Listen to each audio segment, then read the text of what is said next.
Through the eyes of NASA. Today, we start with a view off the coast of Oregon from Gulfstream 3 aircraft out of NASA's Armstrong Flight Research Center. This coastline is where the eclipse will soon begin, starting on the west coast, then tracking the eclipse as it moves to the east coast. We will bring you the experience of 2017 Eclipse Across America. We invite you to join us for exclusive eclipse programming from coast to coast across the country. Welcome to NASA's pre-show coverage of total solar eclipse of 2017. We're coming to you live from NASA Eclipse Central at the College of Charleston in South Carolina.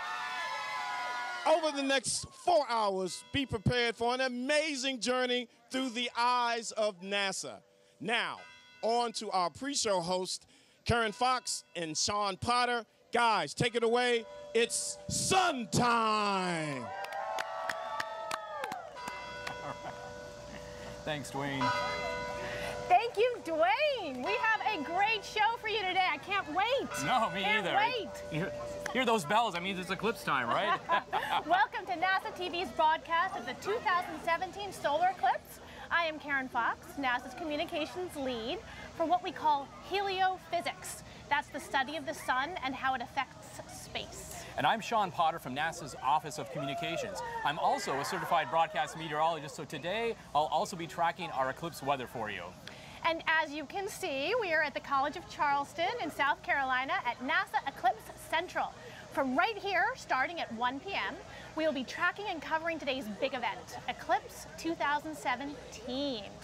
Today, millions of people across the United States will witness a spectacular event, a total solar eclipse.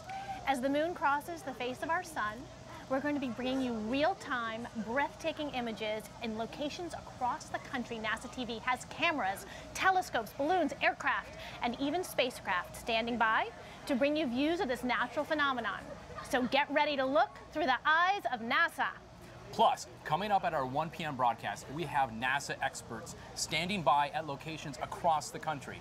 They're going to be highlighting views of the eclipse and also pointing out how NASA is using the eclipse to study not only the sun, but also our Earth and its atmosphere.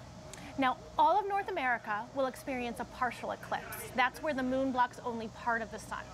A total solar eclipse is going to sweep across the nation along a 70-mile wide path arching from Oregon to South Carolina.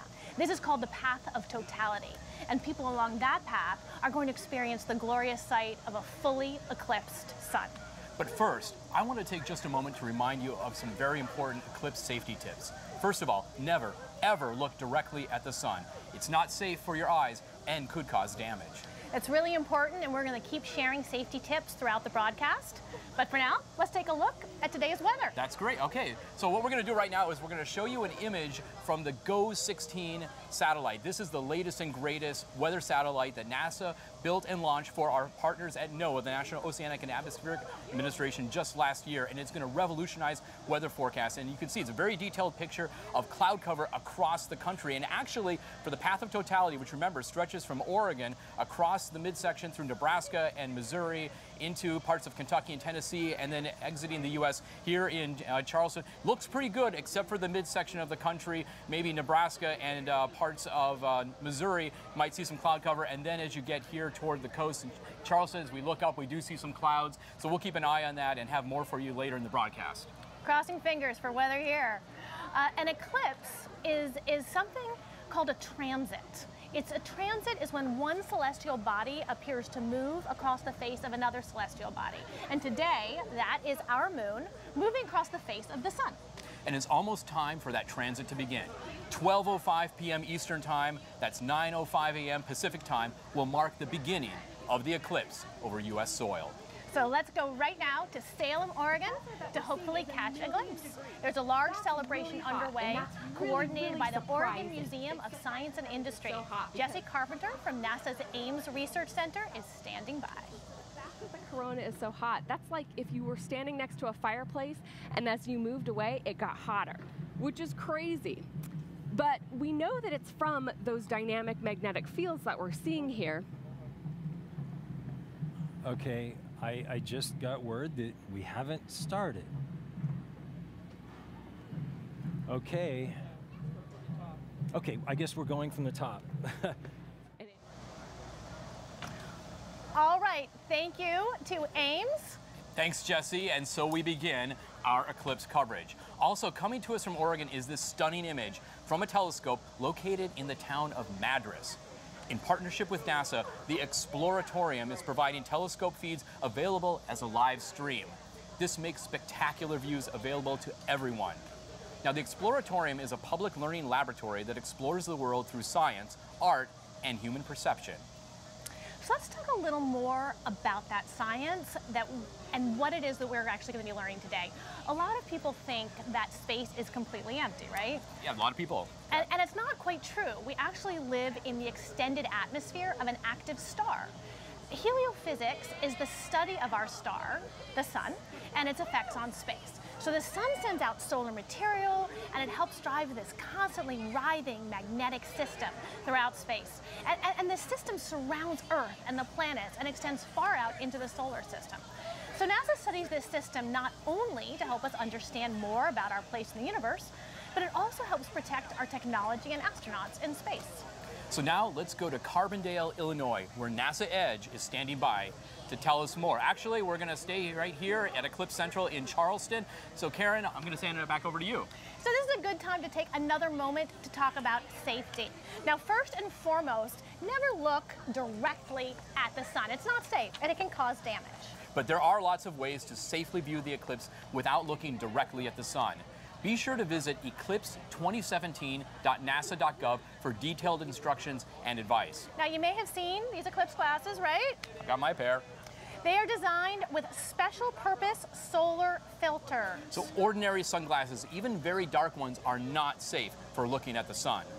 Now, even if you don't have glasses, you have options. For one thing, you can share glasses, right? This event, here, take my glasses, We're Sean. going to share, yeah. This event lasts for hours. Now, you can also make a pinhole projector. This is simple. You can literally just take a piece of paper, you take a pencil, you punch a hole in it, you put the sun behind you, you hold up your paper down like this, and you're going to be able to see an image of the eclipse on the ground or maybe on a wall if you project it onto a wall. It's really simple to watch the sun safely. Lots of options available to you no matter where you are. There's lots more information about how to watch an eclipse. Again, that website address is eclipse2017.nasa.gov. It's the only time that's safe to take these glasses off when you're looking at the eclipse is if you're in the path of totality during the brief few minutes that the moon completely blocks the sun. Let's watch this video to learn more.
On August 21st, 2017, the Earth will cross the shadow of the Moon, creating a total solar eclipse.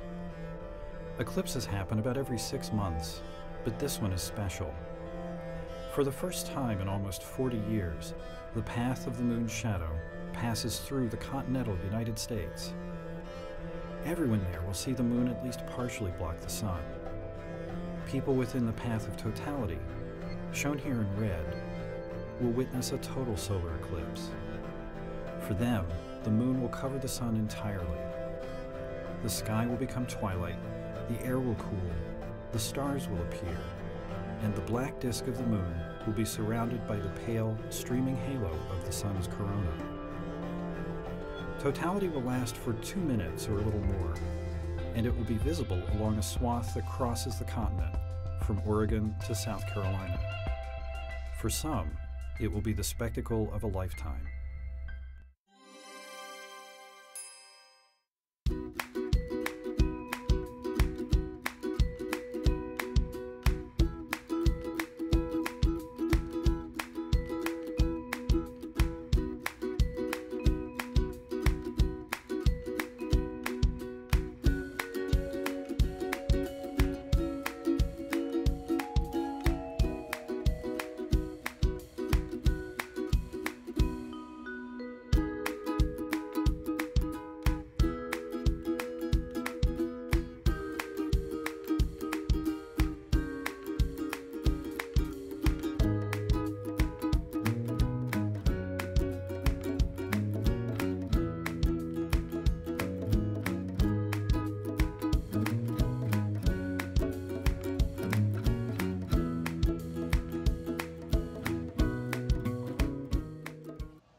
Coming up during our 1 p.m. broadcast, we will have a live demonstration with a pinhole viewer and more ways to safely view today's eclipse. NASA TV is going to be bringing you real-time, breathtaking images. In locations across the country, we have cameras and telescopes and balloons and aircraft and even spare spacecraft standing by to bring you views of this natural phenomenon. Got it all. I can't wait. But right now, let's take a minute to learn about one of the aircraft being used today. NASA's Armstrong Flight Research Center operates a Gulfstream 3 airplane for aerodynamics research and mission support. Today, their flight path is taking them over the Pacific Ocean to see the very first view of the total solar eclipse as it begins to cross the country.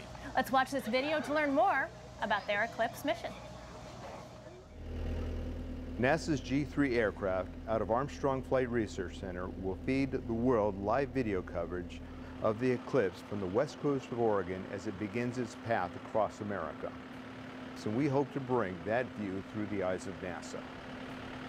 We go out there and modify aircraft all the time so we can go out there and do NASA science. It's what we do.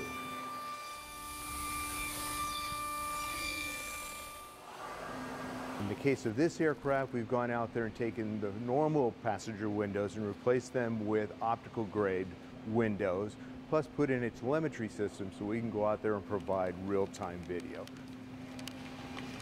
With these optical grade windows, it allows our photo and video teams to go out there and capture high-resolution video at 35,000 feet to present to the world this rare event. And using this event to go out there and educate people, I think is an exciting proposition.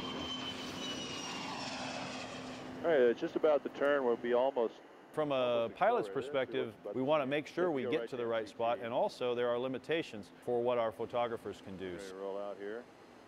We pushed it as far west as we could go so we could get that as early as possible and as low in the horizon as possible. And that put us at about Lincoln City, Oregon, which is the farthest west point right on the west coast. So we set up a holding pattern or a racetrack pattern right over Lincoln City. We know exactly the width of the totality swath. With that, we did some mission planning again to make sure we know what the stall speeds are, the slowest speeds, the safest speeds to fly, the speeds that will give us the most time inside the totality region.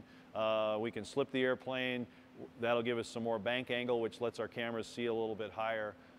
So all of those kinds of things were what went into from a pilot standpoint, planning this out.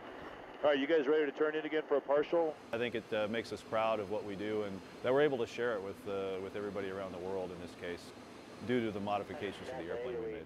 That's what we do. You doing, Coop? Great. Wow. I can't wait to see what that G3 is going to show us today. That was amazing, and it's going to be an incredible view, the first view of the solar eclipse as it's literally crossing into the United States. So basically it is off the west coast right now, so it's getting a view of the eclipse before we even get a view from land. of that partial eclipse. And that G3, it's just one of a fleet of NASA aircraft and observation platforms that we have. We've got, as we mentioned earlier, satellites, both ours and some from some of our partner agencies, aircraft, the balloons that we've got, and we'll be telling you more about that in our 1 p.m. broadcast as well. But we've got you covered here. It's in terms of, you know, eclipse, not only looking at it from the ground, looking at it from the sky, looking at it even from space. I don't know if we can get a little preview to that. Great. And you know what I just heard? We've got the Salem, Oregon eclipse starting. This is the partial transit, and we're going to the G3 now to see what they can see. Live to the G3. We've got an exclusive feed as they fly over the Pacific Ocean, and Kevin Rohr from NASA's Armstrong Flight Research Center is standing by. Do we have Kevin? Okay. All right, he's going to be up soon. But you can see, and we actually have a monitor here on set in Charleston, so we can actually see what they're seeing live, and you can see the transit beginning as the moon is just starting to eclipse the sun. Isn't that an incredible image, Karen? No, it's beautiful. And so just to be clear, what you see on the screen right now, right, is that partial transit. The partial transit can take, the partial eclipse can take, you know, up to 3 hours, a little bit longer in any one location. Whereas the total eclipse, that's only about a minute and a half, 2 minutes. Right. A lot of people talk about the totality, only lasting maybe at most 2 minutes or so. But sometimes people don't realize that in terms of the entire eclipse, from the very beginning of when the moon starts to cross over the sun's surface till the end is actually much longer. Yep. Okay. Great. So let's talk a little bit more about these eclipses, because I want to tell you one of the things that I think is one of the cool things about total solar eclipses. We're the only planet in the entire solar system that can see them. The only one. The only one. Earth is the only planet where the moon appears to be the same size in the sky as the sun. And that's really just a great cosmic coincidence. That's right, Karen. The sun, believe it or not, is about 400 times wider than the moon, but it's also about 400 times farther away. Now that geometry means that when they line up just right, as they are today, the moon blocks the sun's entire surface, creating a total solar eclipse. Let's take a moment to learn more about that geometry. A solar eclipse occurs when the moon moves between the Earth and the sun, blocks the sun's light, and casts a shadow on the Earth. When the moon completely covers the bright disk of the sun, that's a total solar eclipse, and it happens roughly every year and a half somewhere on Earth. A partial solar eclipse is more common, happening at least twice a year. A lunar eclipse, on the other hand, is where the moon moves behind the Earth, so it's now the Earth blocking the sun's light on the moon, creating a shadow on it with a red tint. The easy way to remember the difference is to remember what gets darker. With the solar eclipse, the sun gets darker, and during a lunar eclipse, the moon does. A solar eclipse is a rare event that not many get to see, because the moon's shadow is relatively small. This limits the locations on Earth that get to see it. You have to be on the sunny side of the planet, and you have to be in the path of the moon's shadow. So, if you find your area in the path of totality one year, you've hit the jackpot, because on average, that same spot on Earth will only get to see a solar eclipse every 375 years. During a solar eclipse, the moon casts a shadow with two parts, the umbra and penumbra. The moon's umbra is part of the moon's shadow where the entire sun is blocked by the moon. In space, it's a cone extending some 400,000 kilometers behind the moon. It's when the small end of this cone hits the Earth that we experience a total solar eclipse. Most eclipse maps depicting the path will show you a circle representing the shadow of the moon, but in actuality, the true shape of the umbra is more like an irregular polygon with slightly curved edges. This is because the moon isn't a perfect circle. It has mountains and valleys on its surface, which all affect the passing sunlight and subsequent shape of its shadow. And scientists now have a greater understanding of the shape of the moon's surface, thanks to NASA's Lunar Reconnaissance Orbiter. The unprecedented level of detail from the topographic maps, photos, and other datasets has allowed us to more precisely pinpoint the regions on Earth falling within the path of totality of a solar eclipse. So, if you get the chance to witness a solar eclipse, always remember that our little moon plays a role that's quite large. Wow, that was amazing. So now we've got a live shot from that G3 aircraft looking out the window as the eclipse begins. We're going to be seeing the eclipse live from this G3. It's 35,000 feet up in the air. Over the Pacific Ocean, as the eclipse begins, very interesting to see how they had to sort of retrofit it with the special glass to get the best viewing possible. And I'm sure it's an exciting moment up there. I can only imagine what the folks inside the G3 are feeling right now. Great, and coming up we will have some live interviews from the G3. And now we are once again looking at the eclipse from Salem, Oregon. So to all the people who are out there in Oregon, this is what they are getting to see right now, that first little glimpse of the moon. It almost looks like a bite out of a cookie, right? Oh, first glimpse of the moon passing in front of the sun. Now Salem is in the path of totality, so they will have a chance to see the full eclipse. And they've got great weather from what I can tell, and certainly a good shot from this telescope there on the ground looking at the eclipse. It's amazing. And just a reminder for folks, we can't say it enough, stress it enough, the safety aspect. If you are anywhere, whether in the path of totality or not, you've got to have those glasses, even if you're looking at a partial eclipse, even if it's cloudy. All right. When depicting an eclipse path, data visualizers have traditionally represented the moon's shadow as an oval. But for today's eclipse, for the first time, NASA visualizers were able to show that the moon's shadow is actually better represented as a polygon. And this more complicated shape is based on several NASA observations, including information from NASA's Lunar Reconnaissance Orbiter, which is currently orbiting the moon as we speak right now. The spacecraft has a unique view of the mountains and valleys that form the moon's jagged horizon. Let's learn more now about mapping today's eclipse using NASA's unique data sets.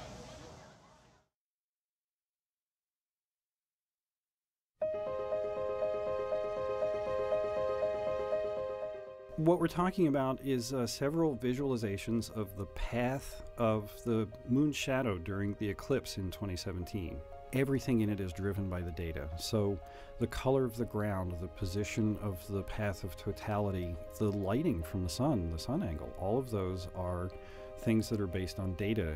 A lot of NASA products were used to create this visualization. I used the Lunar Reconnaissance Orbiter, the laser altimetry data from that, which gives us a digital map of the elevations on the moon. For the Earth, I used something called SRTM. This was a radar that was flown on the space shuttle. For the positions of the Earth, the moon, and the sun, I used a JPL ephemeris. An ephemeris is just a list of positions, but it's the most accurate tabulation of those positions. This visualization is unique because it shows the effect of both the irregular edge of the moon, the limb of the moon we call it, and the elevation of the observer. Now, we've known for a long time that the elevation of the observer affects where the shadow is. We've also known that the mountains and the valleys along the edge of the moon affect the shadow. So you may have seen on eclipse maps in the past that the image of the umbra, that shape of the shadow on the Earth, is drawn as a smooth oval. But we know that the moon isn't smooth.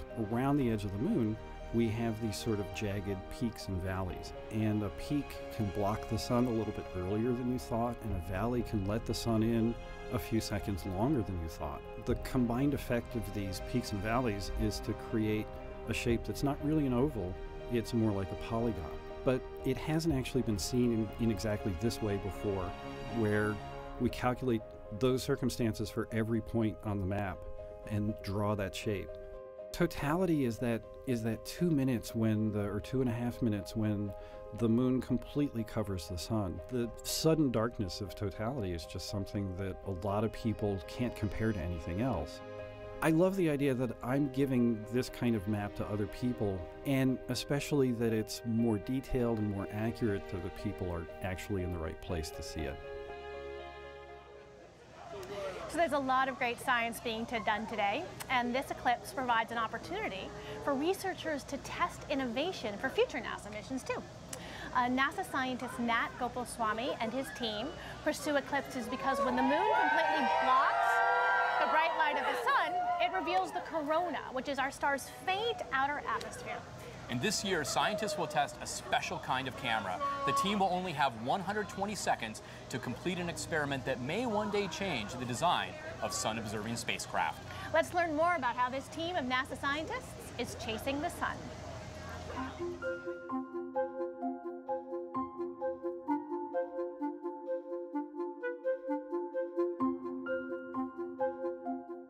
corona can be studied from ground-based telescopes only during eclipse. When our eclipse happens, we make use of it and try to test some of our ideas. Yes. We have only 2 minutes to do the experiment, and we have been preparing for maybe more than a year. Nothing can go wrong. Your camera can't shut down, you can't press the wrong button, and because there's no time to change your mind or make alternate decision. We are going to set up the telescope and observe the total solar eclipse at 4 different wavelengths, and the images taken in these 4 different wavelengths will be used to determine the temperature and flow speed of the corona. We are planning to take these images using a polarization camera, which will be a first for us. I think it's the first for the solar physics community. So once the moon completely covers the sun, the experiment begins. It's my job to make sure that the image is in the field of view. So at the correct time, one person has to give the command to turn the filter wheel, and for each filter there's a different exposure time. So another person has to enter the exposure time. Running 3850 right now. It's a combined effort of 6 different hands. No one person can make any errors. 8121. We do feel the pressure and also the excitement of the eclipse. Still, we have to focus on our experiment. Hey, all done. It gives a tense feeling, but I believe we'll succeed. All right, we got another beautiful shot here of Oregon, and we're getting ready to start showing you imagery from around the country. That's an amazing shot. And right now, we're going to toss it to NASA Edge, who is standing by in Carbondale, Illinois. Tell us a little bit about that, because if you've received social media questions about it, you have the data point to respond to that. Yeah, you know, honestly, when I first saw the eclipse, before the eclipse, I was like, well, I've seen lunar eclipses, I've seen partial eclipses, probably similar in experience. Looks like Troy's been a real eclipse traveler. I didn't know this about you. I'm an eclipse chaser now. It's like, but it was the first one I saw was in Turkey, in Side, Turkey, and the next one was in Micronesia. And when the eclipse happened, it was about 85% coverage, as I could see with my pinhole projectors and my glasses.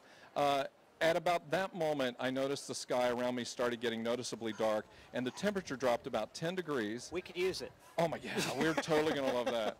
And at that, right as the disk of the moon covered the sun, it was phenomenal. You're overwhelmed with an amazing feeling of being connected to the universe around you, because your vision is, you're seeing things differently, the shadows are changing, the animals are acting differently. Yeah. Yeah, we know about that. I do want to take a quick moment to say that welcome our friends from NASA TV who are joining us from Charleston. Hope they have clear skies there. We clearly are having clear weather here. We're having clear weather. A little bit of clouds, but easy to manage. Great to have you guys joining us. Now, like I said, you have time to check this out, to see these sort of eclipse views. What other strategies could you share with our fans to prepare for the eclipse? Just to basically, when the eclipse happens, spend all of your time with all the different devices and pinhole projectors before and after totality.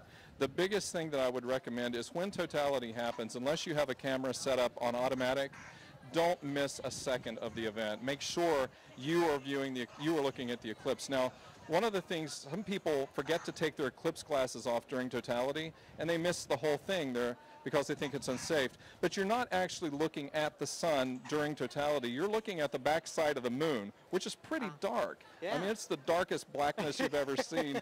And at that moment, you will see the corona of the sun just magically appear across the sky, and you'll see several stars today. I think we have and planets. So we have the potential to see 4 or 5, I believe, planets and stars. Okay, but you have to be pretty strategic at that point, right? Because that's during totality. That's during totality. So you got to get your solar experience, and you got to swing your telescope around and see, or will you be seeing them with the naked eye? You can see it with the naked eye during totality. Perfect. I recommend everybody look at it with the naked eye during totality. Perfect. But as soon as one bit of sunlight starts to come around the sun, trust me, it is super bright, and immediately put on those glasses and start using your pinhole projectors again. That's a great point, and it's awesome because we're getting lots and lots of good science and good observational data to prepare everyone for how they can experience the events. And you know something I have to tell you, we have a Flickr gallery that people are uploading many pictures to right now.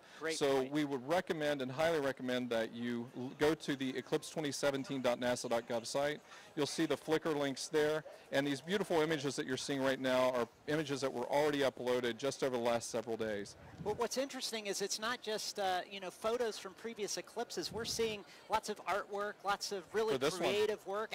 I think that's spectacular and a great part of what's going on during is. This eclipse. People of all ages are ready for this. It's fantastic. Well, I'll tell you what, Troy, thanks so much for coming on. When we come back later, you're going to share with us the results, right? And we're going to talk about that, right? That's right. And get more questions. Great. Well, right now, we're going to go inside the stadium to Kevin Boucher, who's with Greg Guzik from the Louisiana Space Grant Consortium, and they're going to talk about this balloon launch that they're going to provide for us. So take it away, Kevin. I sure will. Thank you very much, Blair. Again, we are standing on about the 30-yard line in Saluki Stadium, and of course the stadium is filling up. And with me now is Dr. Gregory Guzik. And introduce yourself. Who are you with? So my name is Greg Guzik. I'm a professor of physics in the Department of Physics and Astronomy at Louisiana State University. More importantly, I'm actually the director of the Louisiana Space Grant Consortium. Okay, now what is that consortium? Who is it composed of, and what is its mission? So the National Space Grant College and Fellowship Program was established by Congress in 1987. It's a nationwide effort. Every state in the Union, plus Puerto Rico and Washington, D.C. has a consortium. And for this project, there's a team, a collection of about 55 student teams placed from Oregon to South Carolina who are going to fly balloon payloads very similar to what we're going to fly here from Saluki Stadium. And when I think weather balloons, I have this image. I think of one of my old Time Life series of books. The National Weather Service was launching a monstrous balloon. This balloon that in my memory was like 100 feet long, but yours are a little bit different. Can you talk about the structure of these balloons? So these are normal balloons that the Weather Service actually uses, hence the name weather balloons. They're made out of latex, rubber. When they're fully inflated here on the ground, they're about 8 foot in diameter. And as we go up in the stratosphere, they'll expand to about 40 feet in diameter. Okay, and if I believe right now on your television screen, I think you are actually seeing some data and video from these weather balloons. Oh, also earlier you told me you've been... All right, thank you, NASA Edge from Carbondale, Illinois. I know you guys were asking about the cloud cover here in Charleston. Unfortunately, it is starting to increase as predicted. I don't know if you can see it over our shoulders here, but it's pretty cloudy right now. But that has not done anything to the enthusiasm of the crowd that's building here. And now we've got that G3 aircraft, the one we talked about earlier. It's ready. They're 35,000 feet up and ready for us. We have an exclusive feed as they fly over the Pacific Ocean. Kevin Rohr from NASA's Armstrong Flight Research Center is standing by. Kevin.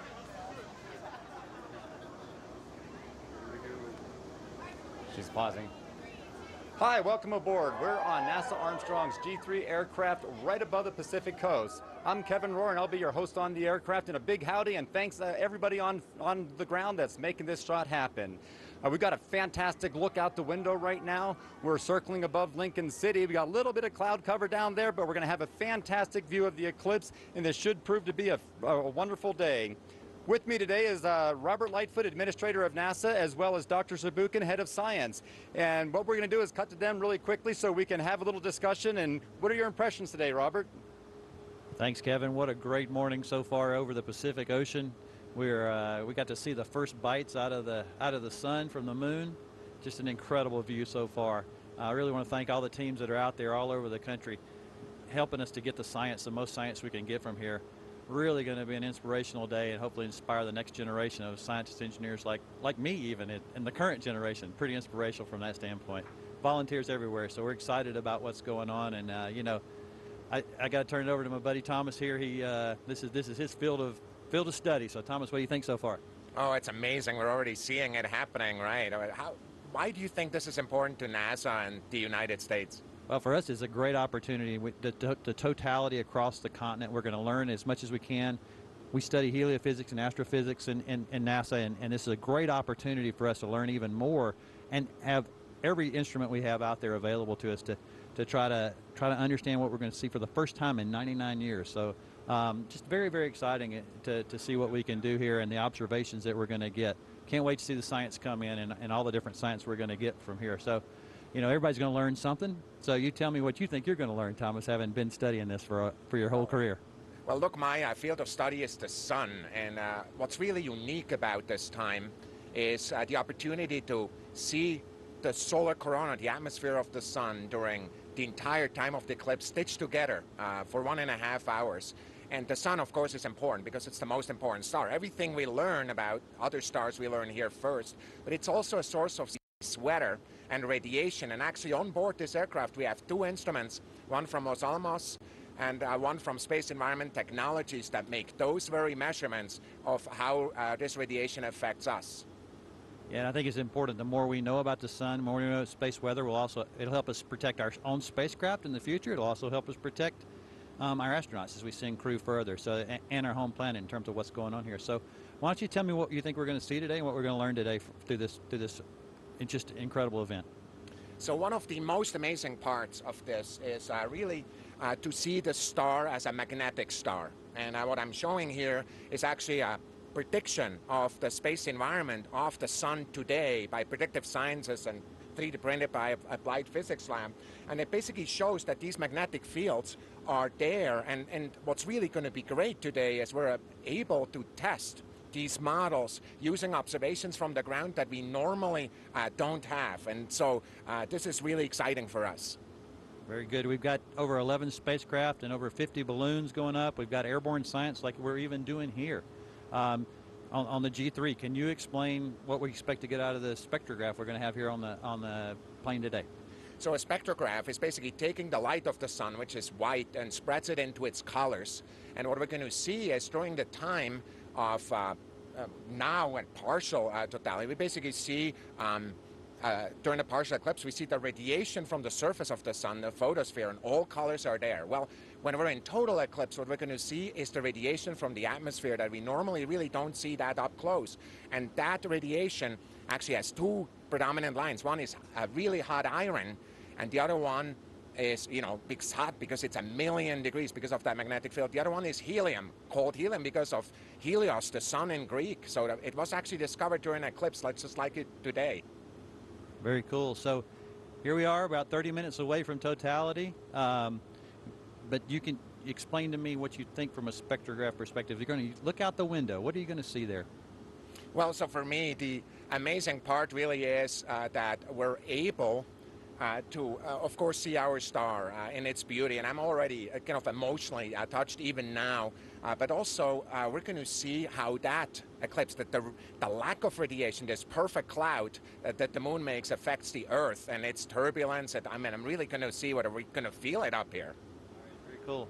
All right, thanks, Thomas, and thanks for sharing everybody out there. I tell you, about 30 minutes away, we're going to measure as much as we can here, and I'm about to fight this man for a window seat. So when you get on an airplane and you look for a window seat, get your glasses on. We're going to look out here, and we're going to wrap up here from the G3 and send it back to Solar Eclipse Central. See you guys soon. Wow. And that's great. Amazing, yeah. Thank you to those of you on the G3 to fill us in on what you're going to be seeing from there. Here we are on the other side of the country, here at Charleston, South Carolina. I want to give a shout out to the college. The students here have been so incredibly great for us, and we are actually going to have a chance to go back to Salem, Oregon, and find out a little bit more about what they are seeing there. They're talking about this moon picture right here. Right, we've got a live picture right now from Salem, Oregon. We were showing you earlier in the broadcast, and as you can see, as we've been sort of describing it as the moon taking a bite out of the sun, it's continuing to happen, and what it looks like, Karen, is like it's almost like the sun. What we see is almost like a crescent moon, but it's not. It's the moon is actually the black portion in the upper right-hand portion of the sun that's being blocked out as we get closer and closer toward totality, which as Robert and Thomas said from the G3 aircraft, is only about 30 minutes away for folks in Oregon. And we will go right to Madras, which is right near Oregon. This is another view of the eclipse. One of the great things about this particular eclipse, Sean, right, is that the totality will be over land for so long. So we're about to start seeing it in Oregon, but normally, you know, most times when you have an eclipse, a lot of it happens over the ocean, right? The ocean gets to see it. Right. So for folks, especially here in the United States, this is the first time from coast to coast that we've seen a total solar eclipse since 1979. And so that's why for a lot of folks, we're talking about this being a once-in-a-lifetime opportunity. And remember, it takes about 90 minutes for the totality portion of the eclipse to cross the United States, the continental United States. So as they mentioned earlier from the G3, about 30 minutes from now to totality there, about 90 minutes to get to where we are here in Charleston. So that means what? If I'm time's right, in about 2 hours, we'll be at totality here. And we are now going to go to Salem, Oregon, where Jesse Carpenter will be talking to Nikki Weil, a solar scientist from NASA.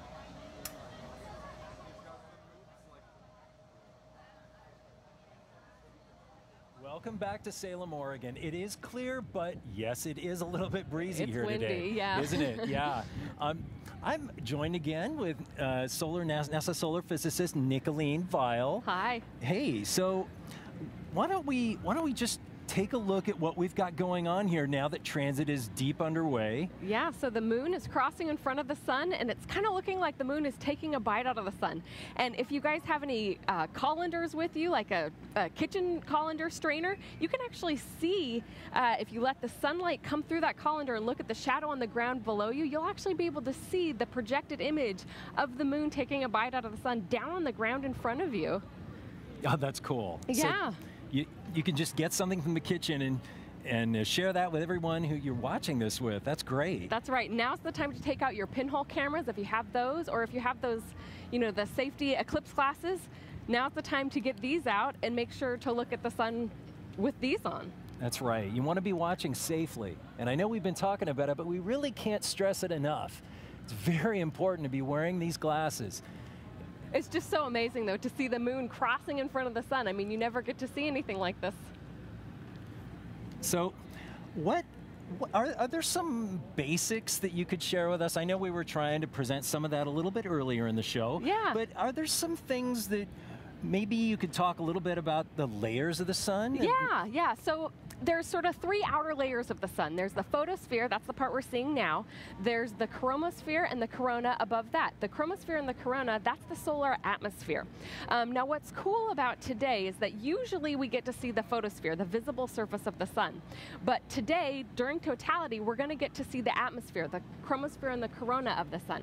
And we don't usually get to see those because they're so much less bright than the sun. It takes something special like today's total solar eclipse to be able to see them. So that's really amazing. We're going to get to see that. It is so cool. So I think what we're going to be doing now is sending it back to NASA's Eclipse Central in Charleston. Take it away, guys. Thanks. And welcome back to Charleston. You can hear these students are really excited for us. And I got to tell you, I had the chance to interview some of them just a few days ago. The College of Charleston students are excited, and I wanted to find out what they knew about the eclipse. Let's watch the video. All right. So right now what we're looking at on your screen is Hello, I am Karen Fox with NASA TV. I'm here at the College of Charleston in Charleston, South Carolina, and we are going to spend some time interviewing students to find out what they know about the total eclipse of 2017. What's happening on Monday? The solar eclipse is happening. Monday, the eclipse. That's the right answer, the eclipse. Are you ready for the eclipse? Oh, I'm pumped. I've been talking about it all summer. What is an eclipse? When the moon moves in front of the sun. It's when the moon passes in front of the sun and creates a shadow on Earth. What is the closest star to Earth? The sun? The sun? The sun. The sun? Yes, the sun. Very nice. Will you demonstrate for me putting these on? We're going to put them over the glasses. the music you associate with the eclipse. What have you been listening to? What are you going to listen to? Here comes the sun. Total eclipse in my heart. Do-do-do-do. Da-na-na, like, I saved every letter you wrote me. So I was really impressed with how much these students knew. We had a great time here. And now you can once again see the imagery we are pulling in of a white light telescope of 2 eclipses happening as we speak. These again are the partial eclipses, Salem, Oregon, and Madras, Oregon. Right, as you can see, it's quite an image as that moon continues to progress. Transit is the term over the surface of the sun, getting closer and closer toward totality. And again, this is an opportunity for us to remind folks, regardless of whether you're watching this right now in Oregon or if you're anticipating the beginning of the eclipse from another location in the U.S. or really across North America, wherever you're able to view us from, that it's important that you have to have those safety glasses. We cannot stress that enough. We've been getting a lot of questions on social media, people just emailing us asking about that. You must have the glasses unless you are in the path of totality and during those brief moments of totality. Right, and Sean is stressing the glasses, but of course you can also watch the sun indirectly. There are a lot of ways. Nikki Weil, a solar scientist, just told us that you could even pull out a colander because it's got little pinholes in it. You can use a Ritz cracker that has a hole in it. The other thing is you might even see the eclipse image filtering through the space between leaves on a tree. There's some really wonderful ways of catching imagery of it. So, you know, be safe, but don't think you absolutely have to have the glasses. That is not your only option. Should we talk a little bit about the science that NASA's We should, but doing today, before we do that, I just want to give a shout out to our website because you're talking about all these great ways to indirectly view it. And again, just a plug for the eclipse2017.nasa.gov site where you can find all kinds of information, but especially some do-it-yourself instructions on how to create some of those indirect viewing methods. Great, we've talked a lot here about the partial eclipse. Nikki Weil, who you just heard talking, she studies the corona, that is the atmosphere around the sun. And she was telling me just the other day how excited she is that she is going to be able to see that with her naked eye during the actual total solar eclipse. So that's what's interesting. We can only see that normally from space with our space telescopes. Right, and even with that, I was talking to one of the heliophysicists back at NASA headquarters in Washington, D.C. Recently about this, that even with those artificial eclipses that they create from the coronagraphs, they're called, in space, it doesn't give you the same viewing opportunities that we have with a natural eclipse like we're seeing now. That there's actually a couple different layers of the sun's corona. We have the outer corona and the inner corona, and because of the way those coronagraphs work, they do not allow a good image of the inner corona, the part that's really close to the sun's surface. Only the outer corona. It's only during an actual natural total solar eclipse like we're viewing today across the country that scientists, heliophysicists, and others, and just the general public are able to see the entire corona, and that really gives them a lot more information. And remember, for these scientists, no matter where they are, they only have that brief, maybe 2 minutes, maybe 3 if you're really lucky, right in the center line of totality, to see the entire corona and get those measurements. Yeah.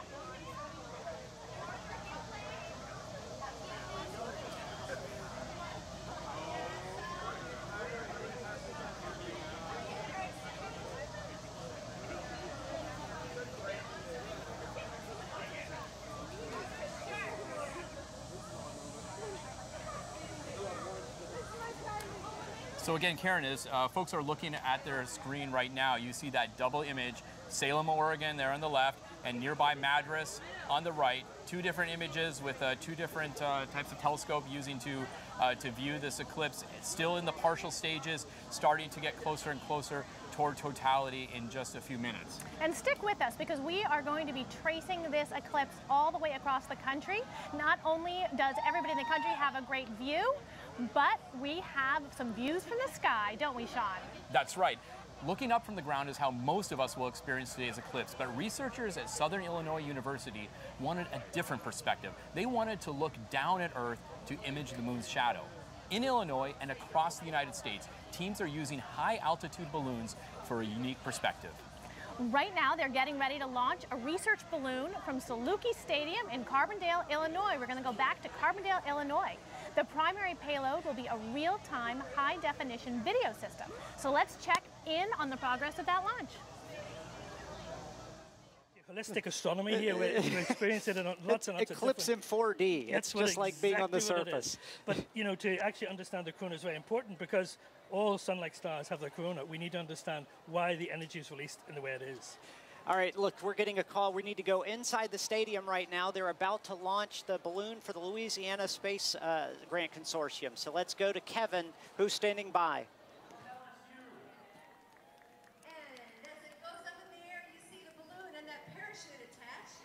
That is what's going to let that get safely down to the ground. And all those instruments strung out along there. Attached as well. That's a beautiful sight. Okay, can you hear me okay? Right. Yes. Balloon launch in less than a minute. So this is Kevin Boucher. Sorry about the little mix-up. I was too enthralled. I was too enthralled looking at this fantastic weather balloon that has just launched. You can probably see it behind me. It is pandemonium here, but it's good pandemonium. One of the weather balloons has launched, and with me is one of the team members. Introduce yourself to the entire world. No pressure. Hi, my name is Colleen Fava. I'm the program manager for the Louisiana Space Grant Consortium based at LSU. Okay, so just to kind of keep a scorecard for people if they're wondering, we talked to, I guess, the program director, Dr. Gregory Guzik. He is your boss. Yes, he is my boss. What exactly does your job entail with this consortium? I manage the program, so I write grants and reports and organize students and keep them on track, and I do communications training. Sounds like you do a lot of outreach as well, and it thrills my heart, and I'm sure it thrills your heart to see so many of these young people. You probably did not have to drag these young people kicking and screaming to do this help, did you? No, we brought 4 institutions with us, and LSU is the home team, and so they were always coming, but we actually had a competition to figure out which other students we'd bring, and we brought a team of 46 people. Okay, and right behind you now, I had forgotten they're launching 2 balloons. Now the first balloon, I think we have a video of the first balloon. Right on top of it here, just a few more seconds. Okay, we're getting ready to launch the second balloon.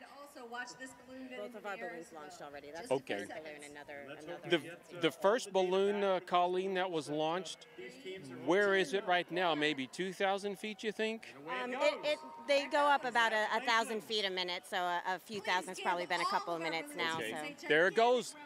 This other one has launched. It's a big yellow balloon filled with helium. And the next time we see this balloon, we'll be down on the ground. It'll have wonderful data.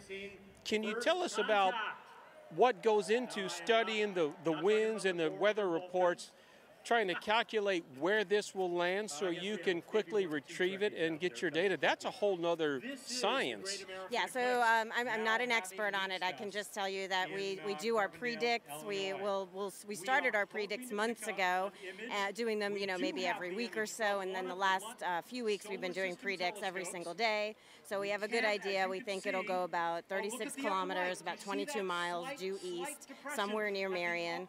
So we'll have several chase vehicles kind of staged and ready to go. And I'm not sure if they decided to leave before or after totality, but we have some local people helping us to make sure we have access. And we're hoping, expecting to be a pretty easy recovery. Now, will you actually be on the chase team yourself? No, I'm not going to be on the chase team. I need to do logistics here on the ground. I have been on a chase, though, and it's very exciting. Oh, I'm sure. Yeah, can you tell me about it? And please get as specific as you can. What are some of the most eventful ones? Like, has the balloon ever come down in Pontchartrain River? How did you know? You're not kidding me. I'm not kidding you. We did have a landing in the Pontchartrain River, which was not a great recovery, but it was definitely better than landing in the airport, which we were afraid was going to happen. Well, I was going to say I would rather land in an airport because the Pontchartrain River, you have the water that might damage some of your instruments, but you're the expert then, right? I think we'd rather not interfere with air traffic control. That's true. Landing in a Pontchartrain River, and I assume the alligators did not make a meal out of your several $1,000s worth of instruments? We didn't recover that payload, but we have done water recoveries in the past, and we actually just invested in an inflatable kayak. Okay.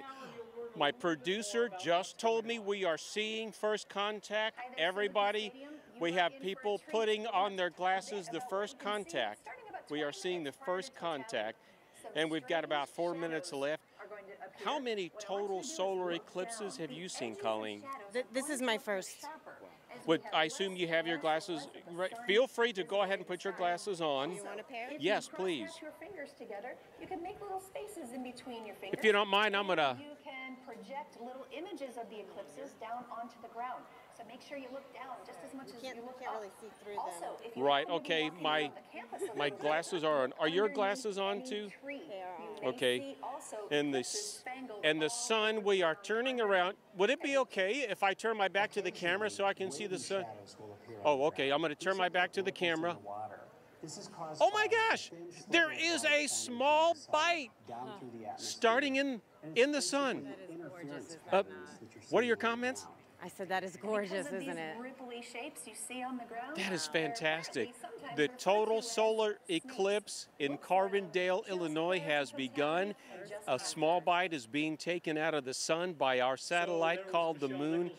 This is incredible. Earlier they were telling people to talk about in one word to describe the eclipse. The word for me is majestic. A lot of times, I don't know about you, sometimes if I want to, take a break on my computer, I can take these out. I will go to the solar, I think it's the Dynamic Observatory that often will give videos of the rotating sun. And Colleen, I don't know about you, but when I see that giant ball of gas just rotating, majestic is a word that comes to my mind. Could you agree? I absolutely agree. It's amazing, and I think that we're really fortunate to have this opportunity and to be in community with our students and faculty and staff from multiple institutions here at SIU, who's been wonderful and very welcoming. It's just extraordinary. It sure is. Thank you very much for your time. Keep up the great work. Thank you for talking with us.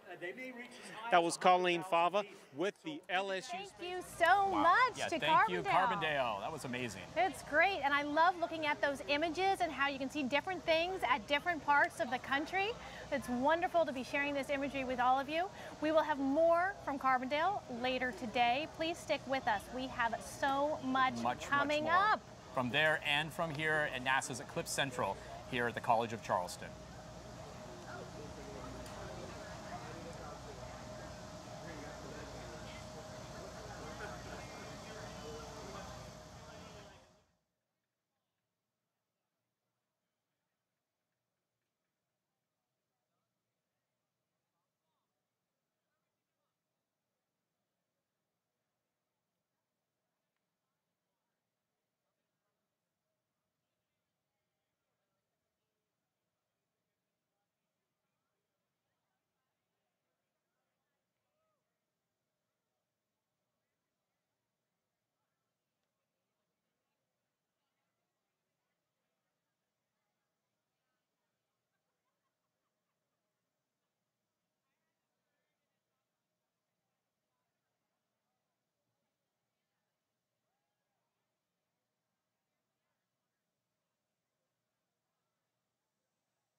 Looking out toward the horizon, we await the first glimpse of a total solar eclipse, when the movement of our moon completely blocks our view of the sun.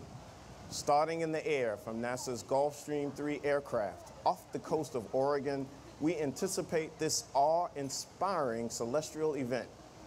Over the next 3 hours, we will track the solar eclipse as it moves across the entire United States from coast to coast, observing this incredible event through the eyes of NASA.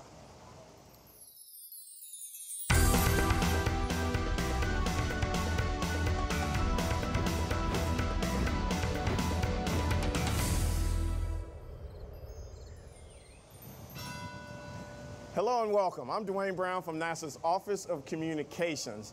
And over the next 3 hours, we're going to look through the eyes of NASA and experience today's total solar eclipse. I have a great team here on stage. Joining me to my immediate left is Jadi Collado Vega. Hi, everybody. Who is a space weather scientist. Solar scientist next to her, Alex Young. Over to my right, John Yimbrick, who will be taking your social media questions today, plus media specialist and meteorologist, very important man today, I must say. Tracking the weather conditions across the path of totality, Sean Potter.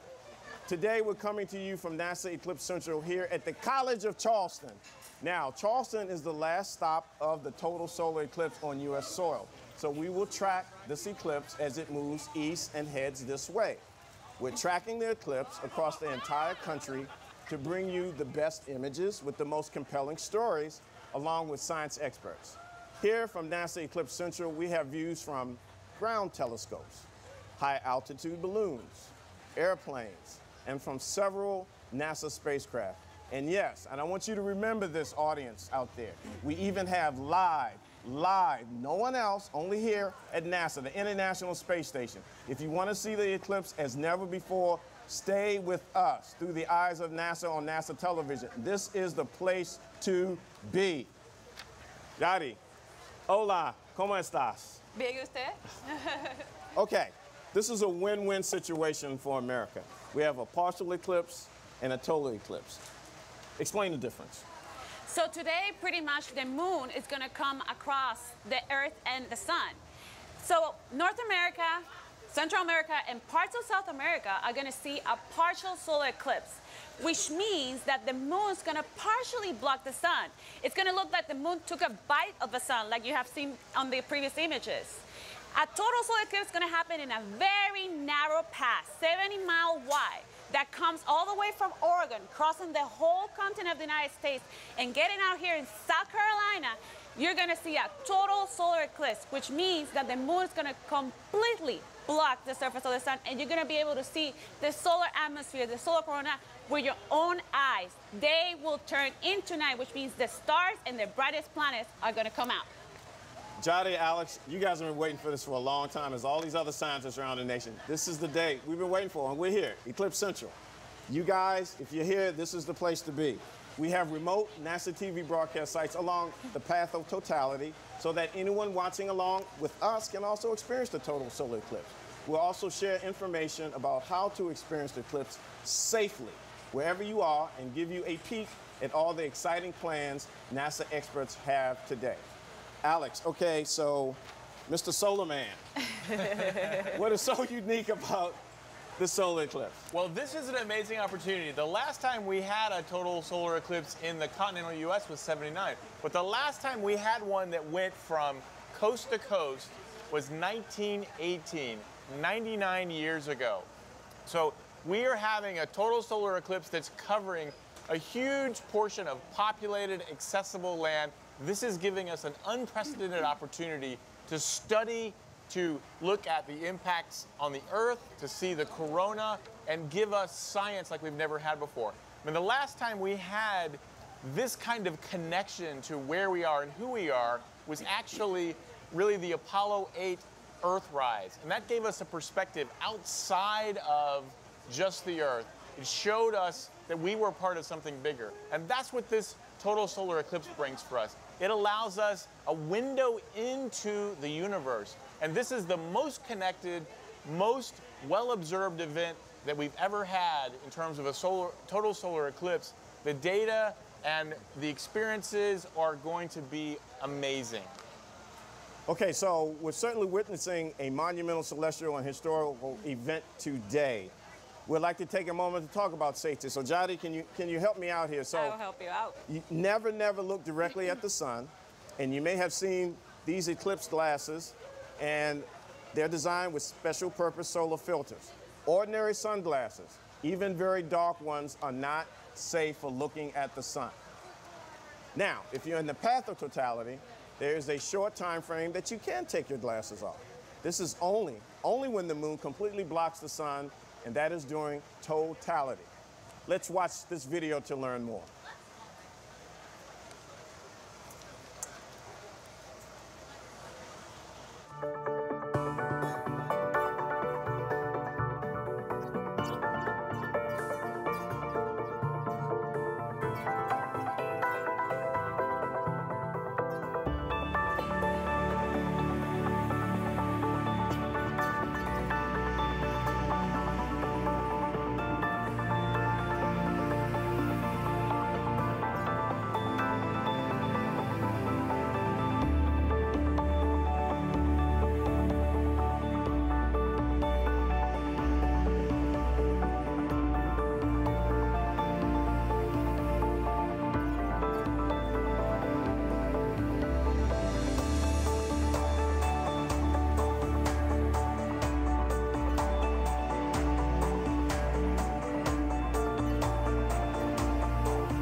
Okay, so Alex and Jody, I'm very fortunate that I have glasses, and a lot of people have glasses, but a lot of people don't have glasses. Yes. So what are other options? Let me start with you, Alex, on how they can view the eclipse safely. Well, the simplest thing to remember to look at it indirectly is a pinhole viewer. And there's a lot of ways you can make a pinhole. You can take a simple piece of paper, poke a hole in it. In fact, I've got here a 3D map of the path across the U.S. with a hole in it that I can use as a pinhole to project the circular sun down on the ground, and then you can see the moon move across it. As a matter of fact, anything with holes, including this colander, is something you can use to look at the eclipse. But you can also use something a little more sophisticated if you want. So you can actually make a box.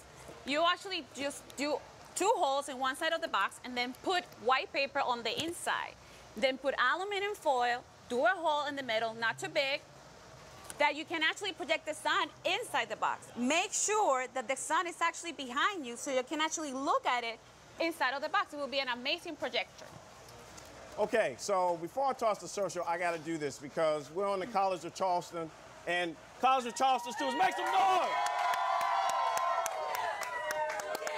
That's what I'm talking about. Okay, so the social media world is going to break records. So let me toss to my man, John, on the social front. What's going on? Thanks, Dwayne. There are literally millions of people watching this broadcast right now. We're going to be monitoring the conversation online and taking your questions as a total solar eclipse treks across the United States. There's a tremendous amount of excitement online, and we should want to share with you at home. So we will show you images of the eclipse from your unique vantage point. Submit your pictures and questions using the hashtag Eclipse2017 and follow the conversation online. For updates, be sure to follow, let's see if I can remember all these, NASA on Facebook, Twitter, Tumblr, Instagram, Snapchat, and LinkedIn. Additionally, we're providing live coverage during the eclipse on Facebook Live on NASA's Facebook page. You can ask your questions in the comment thread. Check out their streaming sites like NASA's Periscope account on Twitter, Twitch TV, Ustream, and on YouTube. And of course, you can watch it on nasa.gov and nasa.gov/Eclipse Live and on the NASA app. And we have a special feature for you. If you visit our Facebook Live page, along with this broadcast, we have a 360 view from right here in Charleston, South Carolina. With this tool, you can pan around on your computer and mobile device and even look up to the sky as the moon transits the sun during the eclipse. It'll be like you're right here with us in Charleston, minus the sweltering heat. Visit the NASA Facebook page and check it out. And finally, share your images of the eclipse with us using the hashtag Eclipse 2017 on our Flickr page, which is up here online right now. Share your images with us, and we'll share them right here in the broadcast and also on social media. And finally, enjoy your eclipse viewing, and remember to ask your questions with the hashtag Eclipse 2017. Back to you, Dwayne. Well, John, it's social media is going to break some records, and we're going to be coming back to you more and more. So you got to know that one of the most important things here for today is the weather. So, Sean, you know, I'm looking at Charleston skies. We got clouds. I hope that's going to get better, but what's going on around the nation? Over to you. That's right, Dwayne. Yes, the weather is the key factor for viewing today's total solar eclipse. Right here in Charleston, it's about 86 degrees, but with the humidity, it feels more like 99 right now. But what we want to do right now is show you a satellite image from our friends at NOAA, the National Oceanic and Atmospheric Administration. This is from the GOES-16 satellite. It's a brand new weather satellite that NASA built for NOAA and was launched last year that's going to give you the latest and greatest very detailed imagery of cloud cover across the country. And what you can see is that things are looking really good for the early parts of the path of totality, places like Oregon and Idaho and Wyoming. And then as you get into parts of the middle section of the country, more places like Beatrice, Nebraska, maybe into Kansas City, Jefferson City, there is some cloud cover there that may hinder your ability to view the eclipse. And looks like as you get into Carbondale, skies are still pretty good there. There are some storm systems developing to the north in other parts of Illinois. And really, things are looking clear again until you get back here in Charleston. As you said, Dwayne, I'm looking up at the clouds to where the sun will be in about an hour. And there is significant cloud cover, but we're keeping our fingers crossed. I do see some pockets of blue in there. So hopefully we'll get to see something. But we'll have more for you later in the broadcast. Dwayne. Thanks, Sean. Hopefully you can use some of your connections to get us some good weather here in Charleston. So the moon is already moving across the face of the sun. We're getting close to viewing our first total eclipse of the day. We're minutes away, and remember, the total solar eclipse starts on the west coast of the United States in Oregon, and we will be bringing you live images as it occurs. NASA's Ames Research Center's Jesse Carpenter is standing by in Salem, Oregon at the Oregon State Fairgrounds. Jesse, give us a status report. Oh, wow. Thanks, Dwayne. Totality is almost here. Oh, this is so exciting. And just before we get to that, though, I want to introduce Andrea Edgecombe again from the Oregon Museum of Science and Industry. Hey. Hi. So tell us a little bit about this really fun, cool viewing event that's going on here. Yeah, well, we are here. We have almost 9,000 people here at the Oregon State Fairgrounds, and we've had some cool stage presentations. We heard from NASA astronaut Don Pettit. He's an Oregonian. We had a University of Oregon professor, and behind us we have some space science partners who've been doing some cool educational activities and really interacting with the crowd. So it's been an awesome morning, and we can't wait for totality in a few minutes. This is such a great event. Thank you for joining us again. We really appreciate it. I know you got to get going. Yeah, so thank you. It's coming soon. And joining us now to talk to us about the sun and give us more information is NASA lead scientist for Eclipse 2017, Madhulika Guhatakirta from Ames Research Center. Hi, Lika. Hey, Jesse. Hey, it's almost here. It's almost here. So how many eclipses have you seen? I went to see 9 eclipses, and I actually landed up seeing 6. The other 3 had inclement weather. Oh. We don't have that here today. No, we don't, and it's going to be 7. So what can you tell us about the sun that'll help our audience understand better? I just want to start by saying I'm in awe at this moment right now.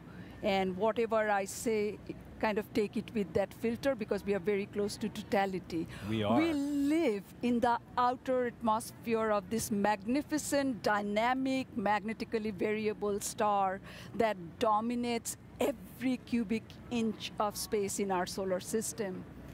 And if I can get the video, what you would see in the video is that the sun produces storms that can be all engulfing, generating this environment called space weather. The inner edge of the corona that you see that's black in the video is because the sun is so intense that it overwhelms the dim brightness of the corona. And so even from space, we can't absorb the inner part of the corona. And not only Earth, but the entire solar system, as you can see, lives with this dynamic star. Corona is the region where space weather is born and conditions are set for a supersonic solar wind and a super hot corona, two of our outstanding questions in heliophysics, in physics, really. To understand the corona better, NASA is actually going to be launching a mission next year, almost a year from now, how coincidental, called Parker Solar Probe. It is actually going to go touch the sun, you know, and it's going to get closer to any other spacecraft has gone before to the sun to study the corona, to actually sample the very corona that we will be seeing very soon. Yes, we will. It's almost here. Thank you, Lika, for joining us, and thank you for sharing that. So now we're going to take it back to NASA Eclipse Central in Charleston. Take it away, Dwayne. Okay, now, just now coming in, we have an exclusive sneak peek of the total solar eclipse, and it is arriving at the United States. It's over the Pacific Ocean and about to reach Oregon. This is the celestial event that we've all been waiting and anticipating for years. We'll begin looking through the eyes of NASA out the window of our G3 aircraft. Let's take in the view.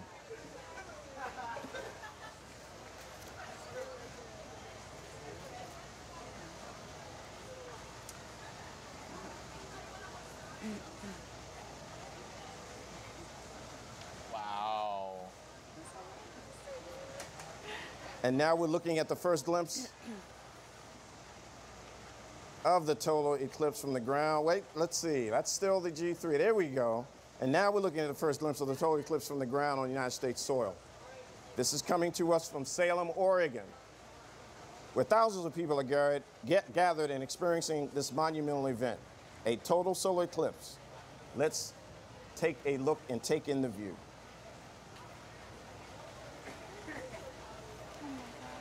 That's so pretty.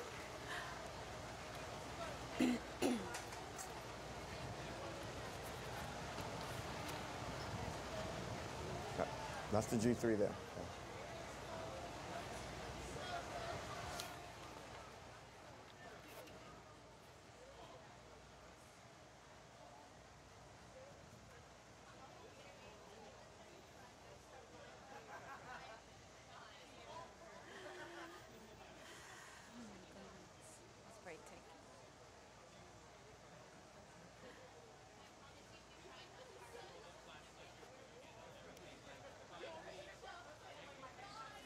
Is that the real thing?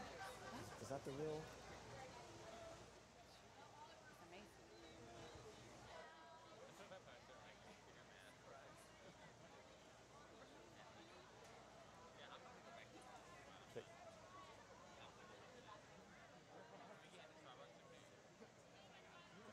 We're going to keep that up, and then we're going to do reactions.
Okay, so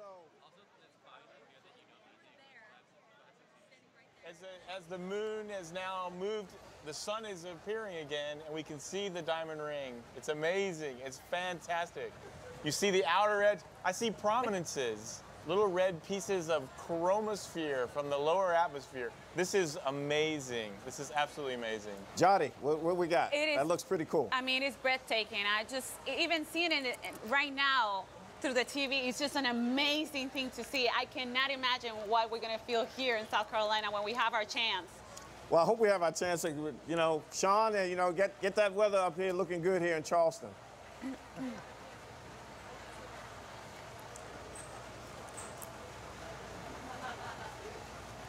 Now, what do we, So, Alex, what are we seeing here? Is that from the G3? That looks like from the G3 because I see spectra there. No, it's still from Salem. That's still from Salem. Yeah. Okay, so you're seeing the bright, actually the camera is causing a little prism effect there, and you're seeing the bright light from the edge of the sun. So that is really beautiful. That's sort of the edge of the diamond ring effect. Yeah.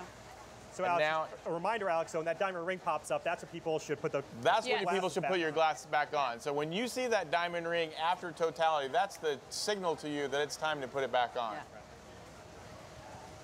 So look now, we see the corona in Madras. That's gorgeous. That's amazing. I mean, being able to look at that with your own eyes is an amazing experience. And that only can be seen when you have this kind of totality. So the corona, that's the solar atmosphere. That's what solar scientists really live for, right? Right.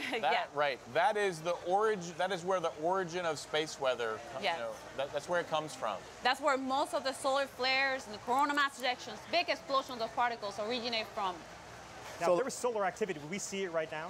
Would we be able to see that popping up on the sun? If there was a coronal mass ejection leaving the sun, we could see it there because, in fact, we have seen it in the past, and I'll even show some history later with images that people drew of these coronal mass ejections leaving the sun during a total solar eclipse.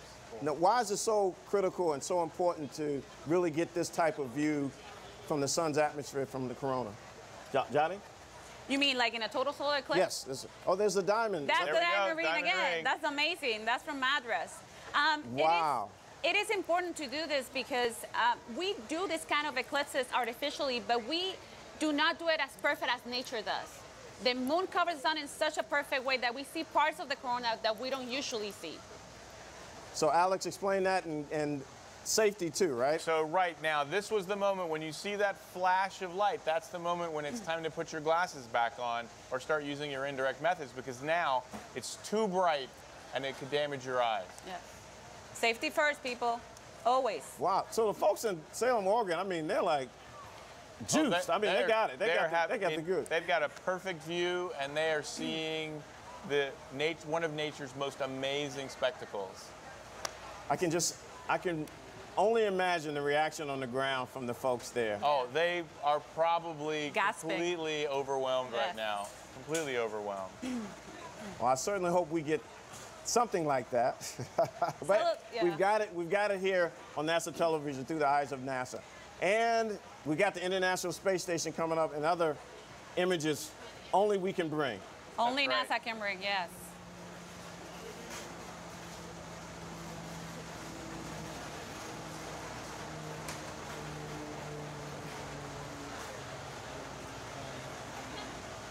Now, is it completely dark or is it coming out? No, what's happening now is the filters are back on, the safe solar filters for the telescope, and now you see the crescent, which is the sun, basically now being revealed after the eclipse. So we're now back to the partial phase in the other direction. Exactly. Now, how fast is this going? Well, this shadow is passing across the country, depending on where you are, anywhere from 1,200 to 1,800 miles an hour. So this is moving incredibly fast because the moon itself, in its orbit, is moving at almost 3,400 miles an hour. And that, in combination with the rotation of the Earth, is what gives us a shadow moving that fast. Okay, so Gotti, let's talk about space weather.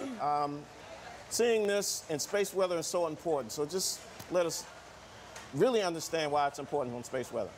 So space weather is pretty much the conditions created outside in space due to the sun. We look at space weather because we want to understand these conditions. If you look at the image that you have now, you're going to see SDO image, the Solar Dynamic Observatory. That's where we actually look for the source of space weather, where the solar flares and the coronal mass ejections actually originate from. Well, when we look at SDO, at the images,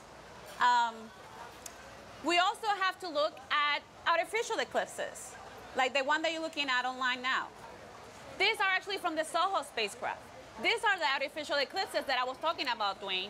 Like this, you have to block the solar surface to be able to see the solar atmosphere, the outside corona. But you're gonna see something like this today, and you saw it. But you're gonna see it better because nature does it better than we can actually do it artificially. Right now, the activity is not, there's not too much going on in the sun. However, if I do a historic event, which actually was from this past July, you can see a coronal mass ejection, this big explosion of particles that come from the sun. Well, those look pretty intense. Do we have to worry about that? That doesn't look good. Well, you know, space weather, what can actually do is affect communications. We have the magnetic field of the Earth to actually protect us. It's our shield. And what we do is we actually can analyze that using real-time models like the one that you're seeing on the screen, that we actually understand how the magnetic field of the Earth changes with those coronal mass ejections. But space weather can affect communications, satellite instruments, and power grids. Okay, so we're going to toss to Idaho. And I think we've really got some good stuff here. Gay Hill, are you there in Idaho Falls? I am absolutely here, Dwayne Brown. In fact, looking through the glasses right now, it's so weird. We have a crescent sun instead of a crescent moon. This is the, I think we haven't had a total eclipse here in Idaho Falls since 1889, 128 years ago. And things have certainly changed in Idaho Falls since then. There's a whole lot more people, especially with all the visitors in town. We're just outside the Museum of Idaho, and we have partnered with the museum to make this an official viewing site for Idaho.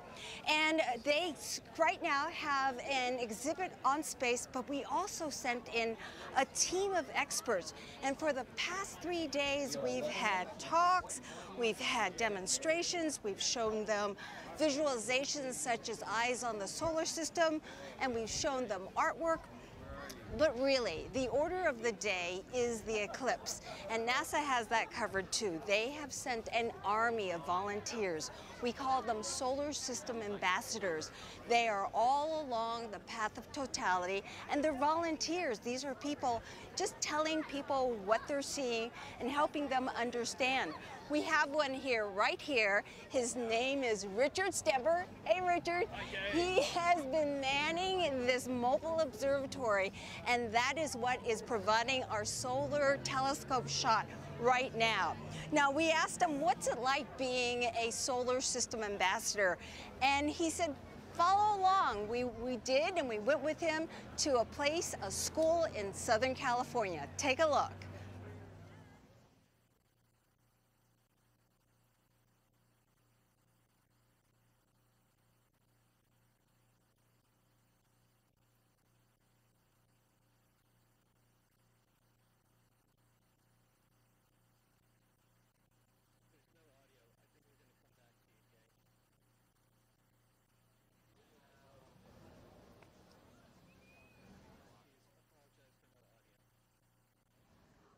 We apologize, there is no audio on that video, but it talks about the solar system ambassadors. There are about 720 in the United States. They get special training from NASA. They learn all about the missions and about the science, and they basically go out to public events all over the country teaching them about NASA missions. If you would be interested in becoming a solar system ambassador yourself, you can. We have a website, look it up, Solar System Ambassadors. It is a NASA website, and starting September 1 through the end of the month, you can sign up to be a solar system ambassador. So check it out on the web, Solar System Ambassador. With me now is Jim Green. Jim Green is the head of planetary science for NASA. He's in charge of all planetary missions and asteroids. This guy knows his stuff. Let's talk about this. Now, you see this eclipse that doesn't happen. It happens once in a lifetime. Wow. But as a scientist, you see it as an opportunity. Oh, absolutely. I mean, we're getting the eerie feeling right now, but when we launch balloons, and there'll be 57 balloons along the path, 30 of which are going to have a planetary experiment on them. And we have video of this. Now, just a few days ago, we had a crew here. They did a test launch for us, and they sent up an imaginary payload for us just to see how it all works. You have actual scientific experiments going up. We do. We have a bacillus. It's a harmless bacteria. We have on 30 balloons 2 coupons where the bacteria will be sprayed. One will stay on the ground, one will be affixed to the balloon. It then will go up to 100,000 feet above the ozone. So the ultraviolet light, also blocked a little bit by the moon, is just like Mars. In addition to that, the temperature and pressure will be just like Mars. So when the balloon goes up higher and bursts, comes down, we'll retrieve that coupon off the balloon, match it with the one on the ground, and then we'll see how many survive. Now, why is that information so critical for Mars research? Well, this bacteria is pretty much everywhere. It's very hardy, and it probably has made its way to Mars, perhaps even on our rovers. And I would like to know if that environment is so harsh that it would eliminate that bacteria or not. All right. I'm being selfish. I have never seen a total eclipse. And I'm sorry, I would love to talk to all of you people, but I want to put on my glasses too and take a look. Can we continue this conversation? I have to do this too. All right, and watch, and we can talk. All right, oh, so what we a little sliver. Just a little sliver of the sun right now. And let's talk about this. Why is this so rare? Well, you know, the plane of the moon relative to the Earth's sun line is tilted by 5 degrees. And so there's only 2 places where the moon and the Earth and sun are on that same line. And that's why every 18 months or so we get an eclipse. The shadow is 1 minute. 1 minute away. Wow.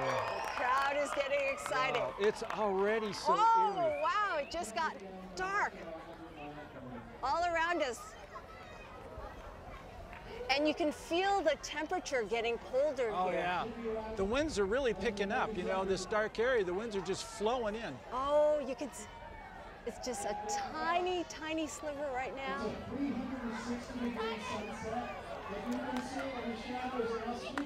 It's all closing up. There it goes. It's going. Getting smaller.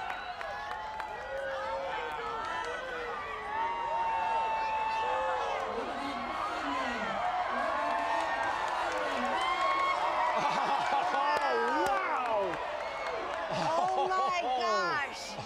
Oh, look at the ray structure. You can't get that on film. There's Venus. Oh wow! There's Venus. Oh, wow. Wow. Oh, look at that ray structure. You were saying this is the only way you can see the atmosphere. Yeah, that lower part of the corona is really even hard from space to see. Wow. Wow.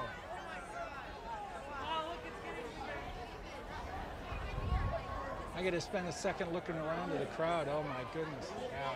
Wow. Wow. We should turn off the lights.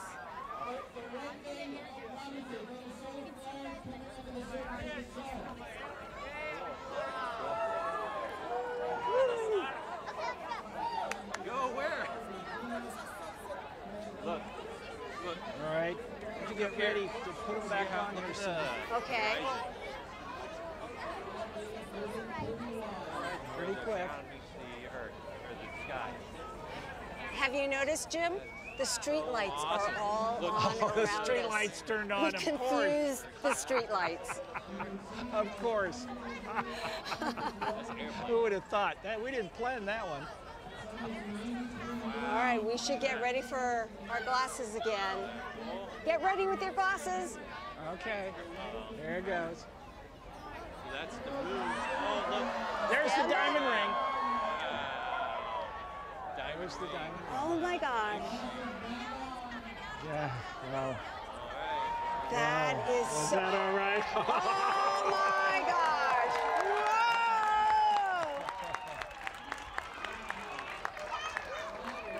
Whoa! Oh, that's brilliant. All right. Wow. Okay, glasses back on. Wow. Too brief. Too brief. Too brief. Okay. We're going to have to wrap this up pretty soon, Jim. That was incredible. Way too brief. Yeah. Way too brief. We got a minute 50 seconds. Yeah. That was all we had. Why is it that some parts of the country get a little more than we do? Well, it has to do with the curvature of the Earth also. And so the shadow is at various altitudes. You could go up at a higher altitude and get also a great view too. Well, this was a real treat. This was fantastic. So Idaho Falls has had its total eclipse. The next one is coming in 2252. We won't be here, but we hope NASA will. Back to you. Well, Gay Hill, that's Gay Hill from NASA's Jet Propulsion Laboratory. Gay, I'm jealous. I'm telling you, I'm jealous. So Alex, explain again that diamond. Well, so the last bit of sunlight, when you see it at the very beginning, is when the last bit of the sun, the crescent, shrinks down to a little tiny bit. And at the same time, you can see a ring of the corona around it, so that makes the ring, and then that bright bit of crescent gives you the diamond. So when it reappears, you get the same thing. The last bit of corona is a ring. The flash of the sun is the diamond, giving you the diamond ring. It's a beautiful, beautiful sight. And real quick, and then I'm going to ask you a question because there was something going on here in Charleston. The planetary, Jim Green said something about Venus. This is really cool for planetary science because you can see other planets, right? Absolutely, and as a matter of fact, one of our missions through the WB-57 aircraft are studying Mercury, which is very, very close to the sun. Okay, so we're gonna come back to you, and we're gonna talk about what's happening here. So the next up, NASA is ready to take a bite out of the Big Apple, one of my favorite cities, Jotty, New York City. New York City. Today's broadcast is being shown, I believe, in Times Square on the Toshiba Vision screen, so the city can also enjoy the spectacular views of today's total eclipse. And we've got a great relationship with Toshiba, so a shout out to you guys. This Midtown Manhattan tourist location is always bustling with crowds. On the average day, over 300,000 people pass through Times Square. Alex, I'm gonna turn to you. You know, New York, they're gonna get a partial, but they have a rich history in solar eclipses. They really do. So actually 92 years ago, on a cold January morning, New York City, Manhattan, and Queens experienced a total solar eclipse. The edge of the path of totality went from 95th Street to 97th Street. This was an amazing opportunity. This was the first time we sent up 2 dirigibles with the U.S. Naval Service for scientists to study this. At the time, we actually thought eclipses could be creating radio waves which mess with communication. But what in fact is happening is the sun itself is creating this disturbance. So studying the eclipse is actually telling us about the sun, which is creating these disturbances here on Earth. Yes. Okay, so this just in. I believe we have results from an experiment that occurred on NASA's Gulfstream 3 aircraft from NASA's Armstrong Flight Research Center. Karen Rohr is standing by with Thomas Zabukin, the Research Administrator for the NASA Science Mission Directorate. Let's go now to see what the instrument observed during the total solar eclipse. Kevin.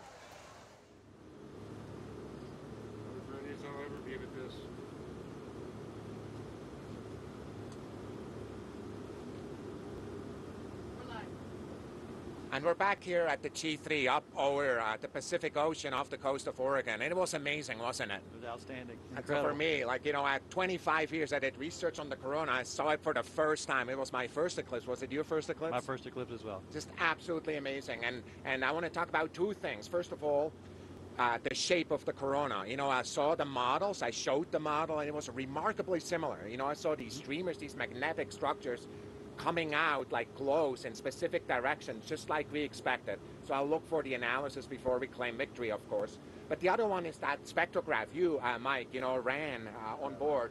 And just before that the sun, you know, disappeared behind the moon, that spectrograph, of course, is spreading out the light in all its colors. Just before it disappeared, there is that one shot. And Laurie, I want to ask you whether you can turn it on. Do you see those specific kind of lines that pop up between the green and the red? It's just like we said, it's helium. Remember, that's how it was discovered, helium. We didn't know we had helium here. It was a new element. It was discovered that way. And then over there in the red, between the green and the red, is iron. Iron, a really hot iron, telling us that, hey, this atmosphere is really hot.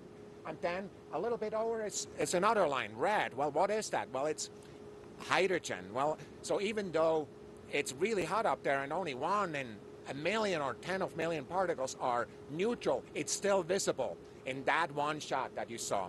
So Robert, back to you here, back on Earth. What did you feel like? How did you see this occur? Yeah, so it was fascinating to watch actually the shadow or the path of totality underneath us. We're at 35,000 feet, and you could see at totality, you could actually see the darkness down on the ground. And you could look north and south and see where it wasn't completely dark. And as we kept going, you could just watch that darkness move. It was almost like a thunderstorm moving across the plains, but it was all the darkness, and it was just stunning to me to see that. So really, really good stuff, and I wasn't expecting that. And of course, the eclipse itself was beautiful, but seeing what happened down on the ground level of Earth from 35,000 feet was amazing. I just got to tell you, the team on this plane and the team all the way around this country is just doing a fantastic job. I wish you could have seen the folks here working to make sure we got the data that Thomas showed, some fantastic images we've already looked at that I can't wait to share with everybody and for everybody to see. But really exciting to watch this team work, and the pilots did a great job. We had a little bit of a challenge right at the time of when we needed to be best, but they did a great job recovering from that, and then kept us on path all the way through. So anyway, so thank you guys. Remember to put your glasses on for those of you who hadn't seen it yet, and we'll talk to you soon. Fantastic stuff. And if you just tuned in here, you're watching Through the Eyes of NASA, NASA television. We have the best views of the solar eclipse today and coming later in the show. You don't want to miss this, the International Space Station live. Now, next up, let's visit a working farm at Austin Peay State University in Clarksville, Tennessee. Agricultural observations and solar eclipse viewing activities are underway, including high-altitude balloon launches and painting cows. Painting cows? What? Okay, all right. So now let's go to the NASA Marshall Space Flight Center. Chris Blair standing by. Well, humans are naturally excited about the solar eclipse, but one thing we've learned on this working agricultural farm is that animals can as well. But more on that in a moment, as right now we're getting ready to do a live scientific balloon launch. And joining us to tell us more is Dominic Critchlow from Austin Peay State University. Thanks for joining us. We appreciate it. So tell the crowd and our audience a little bit about the scientific payload you have on board. Yeah, thank you for having me. Today we're flying some still image equipment, and we're going to be taking images of the ground in different wavelengths. And we're also flying live streaming equipment, so we can live stream the eclipse looking downwards and looking around, and at 100,000 feet, which is higher than any plane has ever gone. We're also flying some biological samples with NASA Ames, and then our trackers so we can have a successful recovery. Okay, and they've just released your balloon, so let's talk about the NASA science and the biological samples. Explain more. So NASA Ames has contacted us and all of the other teams that are going to be doing launches today across the whole path of the eclipse. We're going to all have a little chip of biological samples on there that are going to go up in the stratosphere, which is a similar atmosphere as we would see on the Martian surface. So we're doing some Martian studies, which is really interesting and cool. We are very excited about that. And so also, how many balloon releases are you planning on doing this today or this weekend? So all across the U.S., we have about 50 teams that are launching in the path of the eclipse so that we can have a full coverage of the stream. And on the site today, we have 3 launches from 3 different universities, and we're just really excited to be here, and hopefully all successful launches. All right, so finally, these balloons do go up and they come back down. And so what's some advice if anyone finds one of these payloads out and about across the country? What's a tip you would tell them? If you find it, leave it there. Maybe take a picture, because it's kind of cool to see something land in your backyard from research. And please don't touch it. We'll be there soon to pick it up. If you have to move it, let us know, and we'll just be there to recover it. Awesome. Thanks. We appreciate your time. Thank you. Appreciate it. Okay, so yesterday we had a chance to catch up with some serious students, albeit a little younger, but serious about doing real-world science nonetheless. And here to tell us more is my good friend and colleague, Mitzi Adams from NASA's Marshall Space Flight Center in Huntsville, Alabama. Mitzi, thanks for joining us. We appreciate it. So tell us about the science that these high school students are working on. Well, the students are actually working on some atmospheric science experiments. They're doing animal study experiments, and they're helping us observe the sun in various wavelengths of light. And these students aren't just from the Clarksville area. I understand they're all around the country, if not perhaps the globe. The students are from the U.S. Space and Rocket Center, and yes, they are from all around the globe. And they're actually from the INSPIRE project as well. They're participating in VLF radio noise experiments, and those folks are from Washington, D.C. All right, excellent. And so you mentioned the Space and Rocket Center, Space Camp. That's the official visitor center for NASA's Marshall Space Flight Center. Feel free, if you're in northern Alabama, to come and see us. They do a great job of representing a past, future, and present history of NASA. So any parting words?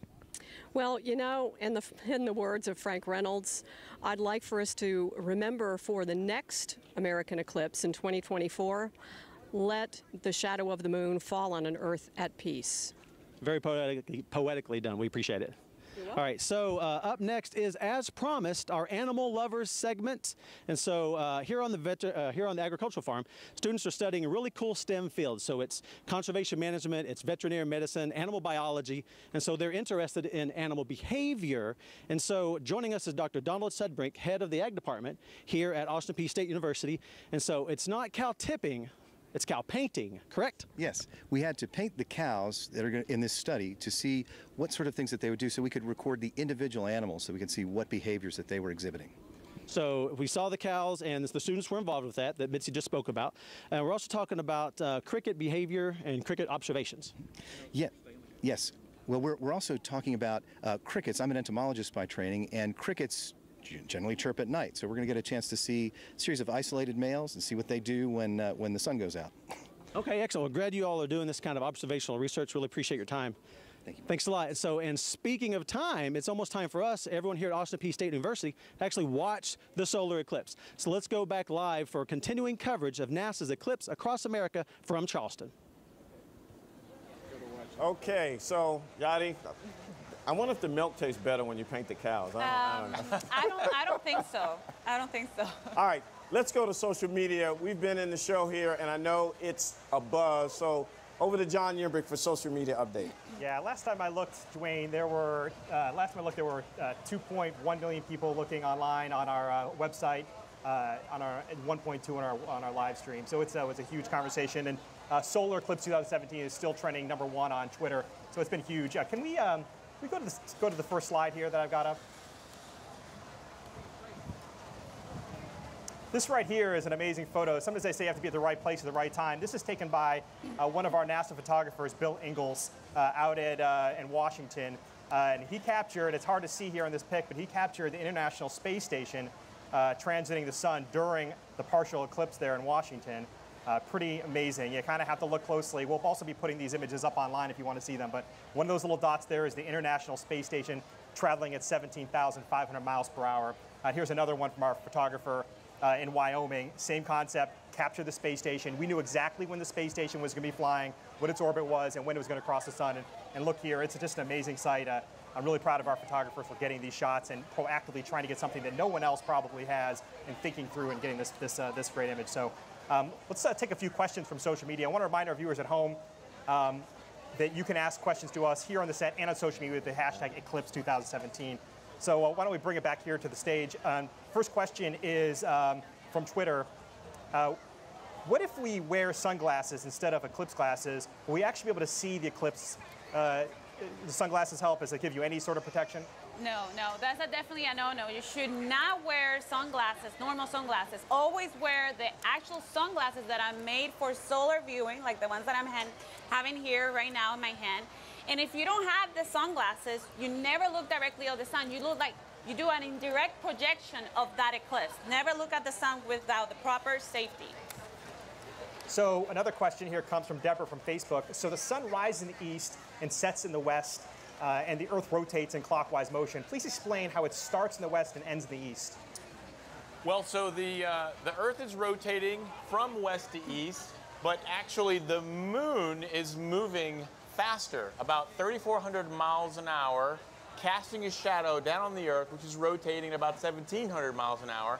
And that actually means that the shadow is moving from west to east across the Earth at about somewhere between 1,200 to 1,800 miles per hour, depending on where you are on the Earth. Okay, great. We have another one. I think we have time for another one. Tina from Facebook's asked, if I place a lens from the eclipse viewing glasses over a viewfinder on my iPad, could I successfully video the eclipse, or would it fry my camera? Yeah, you can actually look with the iPad or your phone to the eclipse. The only thing is, you have to be very careful not to look at it with your own eyes without the actual safety glasses. Never look at it through any lens. Okay. This is Mickey from Facebook. Hey, NASA, can the International Space Station see the shadow of the moon crossing America from space? Do they have that view when they're looking from space? They do, and that's what we're hoping to see from them, yes. Excellent. So, John, we're going to come back to you. So I think we're going to go back to Sean, our meteorologist. Let's learn more about how NASA is studying the Earth and Sun relationship during this eclipse. Sean, can you tell us more about that?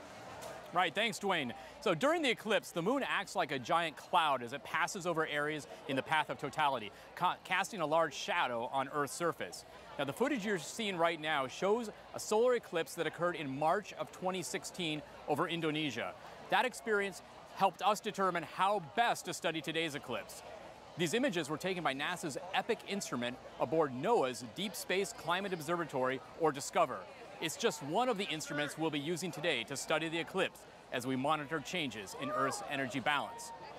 Scientists have made extensive atmospheric measurements during eclipses before, but this is the first opportunity to collect coordinated data from both the ground and from a spacecraft that observes the entire sunlit Earth during an eclipse. Dwayne, back to you.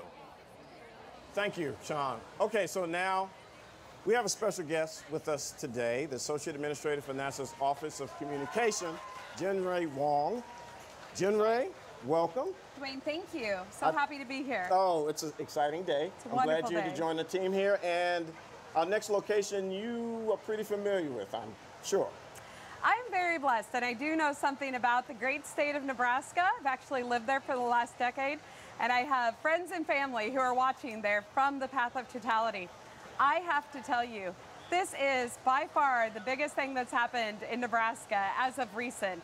It's absolutely fabulous. I have had friends from high school and college calling me up, Facebook messaging me, asking where they can get their glasses, where they should be viewing from. So it's just a really exciting day for everyone who's watching along the path of totality. It's also a really exciting day for NASA. And in fact, this gives us an opportunity to look forward as well. And we have a future study that we are going to be doing for to study the sun. NASA is going to launch a new spacecraft next year, the Parker Solar Probe, and it will fly directly into the solar atmosphere. The mission will provide first of its kind data. And for more information on this future mission, let's go to Beatrice, Nebraska, where Vince Whitfield from NASA's Langley Research Center is standing by. He's at Homestead National Monument, where the National Park Service has coordinated an eclipse viewing. Vince? And just in, I think we're having, Vince is going to come up shortly, Jinray, so we're going to go back with an image, but we will be doing Nebraska as soon as we can. So a shout out to the great state. Thank you.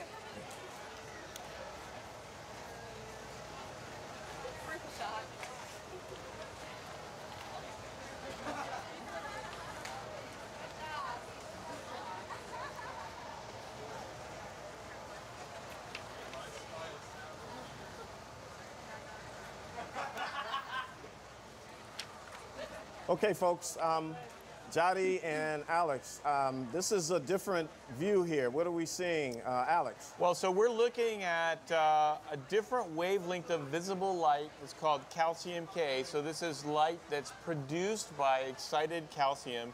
And this is showing us the sun as the moon is moving over it. And in fact, if you look over to the left, on the edge of the sun, you actually see sunspots. A sunspot, yeah. And these are regions that heliophysicists like myself and Jari are most interested in, because that's where solar explosions originate from.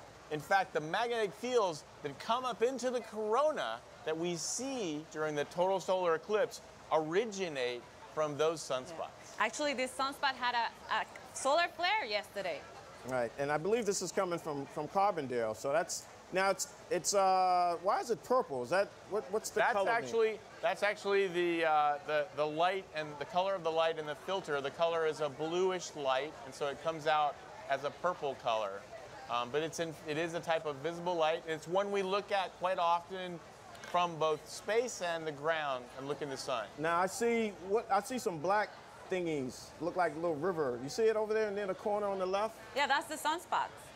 Now, what's a sunspot, just for our audience here? Those are the regions where most of the space weather actually originates. The solar flares, the coronal mass ejections are regions of the sun that have very complicated magnetic fields. And these are where most of the magnetic energy is actually released. Right, so those are regions of super intense magnetic field, 1,000 times stronger than the Earth's magnetic field.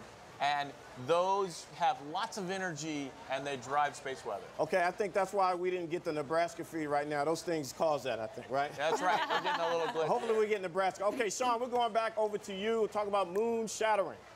That's right, Dwayne. We've got some really incredible imagery for you. This is again from the GOES-16 weather satellite, just launched last year by NASA for our friends at NOAA. And what you're seeing in the western portion of this image is actually the moon's shadow being cast over parts of the path of totality. And of course, you see the cloud cover across the U.S. as well. And as I was telling you earlier, it's actually looking pretty good for most of the western parts of the U.S. that are in the path of totality. Not so good for maybe parts of the central U.S. Where we've got some thunderstorm activity developing and expected to develop later today, this afternoon, for places like Nebraska, parts of Nebraska and Missouri and northern Illinois, so maybe north of Carbondale. And then gets better again as you see in terms of cloud cover as we move further east toward Charleston here. But here in Charleston, we still have some breaks in the cloud. Where the sun is, it's still obscured, but we are able to actually see some of the partial eclipse here in Charleston through some of the breaks in cloud. But again, really wanted to show you guys that imagery from GOES-16 satellite from NOAA, showing you the moon's shadow actually being cast over parts of the western United States right now. With that, Dwayne, I'm going to hand it back over to you. Thanks, Sean. Now, as a reminder, our broadcast is tracking the total solar eclipse as it crosses the United States. It's moving along a path of totality. That's a 70-mile wide path sweeping across the entire nation.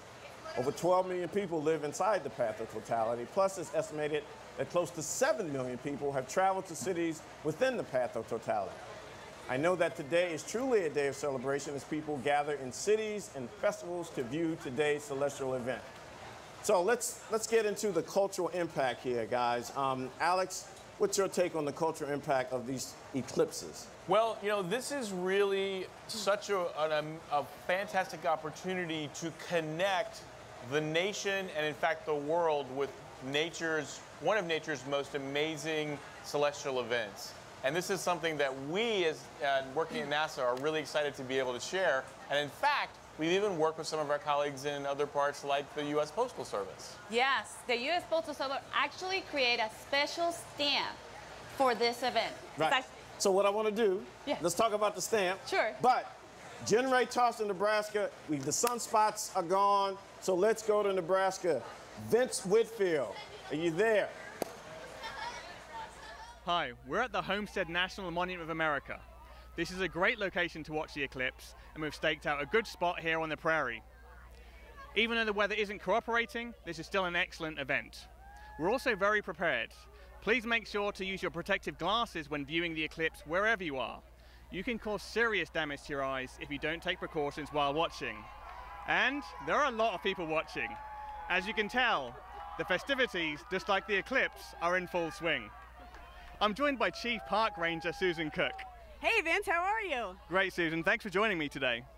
Please tell us about this amazing place and what's going on behind us. Well, we are at Homestead National Monument of America. We are a national park site dedicated to telling the story of homesteading. 30 states, 4 million people, 10% of the United States was homesteaded. The head of a household, anybody could own land as long as you could be a U.S. citizen. You got 160 acres. It's how we settled the West. We built our democracy, we built our economy, settling the West through this law. That is just so interesting. Now, I understand the Mayan calendar followed the solar eclipse calendar closely. Is that correct? It did. The ancient Mayan used several different calendars to organize their secular and spiritual lives. Many of these calendars had strong roots in the motions of celestial objects, especially the sun and the moon. And the Hub calendar is a solar calendar of 365 days, subdivided into 18 months of 20 days, plus 1 month of 5 days. Another calendar is a Tzolk'in made of 260 days, subdivided into 13 months of 20 days. This calendar also has a resonance with eclipses, which occur about every 173 days. Every 3 sequences of eclipses aligns every 2 cycles of the Tzolk'in. Who could keep track of that, frankly? It's just amazing. Now, as a Chief Park Ranger, I have to congratulate you. This is a fantastic venue. Tell us about some of the activities you have planned. Well, actually, right now you can feel it getting darker, but we have stage performances going on. We have many NASA scientists. You can learn about planetary defense. How do we defend our world? You have NASA scientists doing other things. We have Native Americans. We have a Mayan Calendar in the Sky program. We have folk music. We have all sorts of fiddle music. Lots going on. Lots of things, balloon launches. So there's things all around us. It's really exciting and a lot of fun. Got to say, the amount going on here, Susan, is incredible. Thank you so much. Thank you very much. Thanks for being here. Absolutely. And we're lucky enough to be joined by a real NASA scientist. Let me introduce you to Dr. Nikki Fox. Hi Vince, how are you today? Great, Nikki. Thanks for joining us. Nikki is a space weather expert and a mission project scientist on NASA's Parker Solar Probe program. Thanks so much for joining us, Nikki. Today is a great day for you. Tell us why. Well, today I'm really excited. This is my first ever solar eclipse, and it's the only chance that we can see the corona with our naked eye. And I'm particularly excited because I'm working on NASA's Parker Solar Probe mission, and we are going to fly into the corona. So if the clouds part here, you'll be able to see where our mission is flying. That's just incredible. Now, how close will you get to the sun? We will get to within 4 million miles, and I know that doesn't sound terribly close, but if I put the Earth and the sun apart on a football field, then we would be at the 4-yard line. That's just amazing.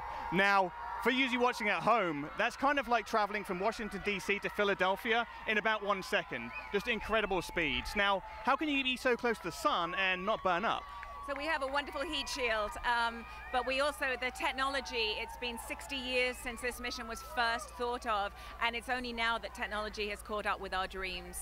That's just amazing. Now, it looks like we're coming up to the moment of totality here on the prairie. What are some of the things we should be looking for? So if it clears, you should see a beautiful corona, and that it looks like a pearly, hazy crown around the sun. And in fact, it's called a corona because that's Latin for crown. And then as it's going beautifully dark here, it's becoming twilight. You hear everyone going crazy here. You should be able to start seeing stars, and we can actually see 4 planets. This time you should see Jupiter, Mercury, Mars, and Venus all in this night sky during the day. So it's just an amazing, amazing experience.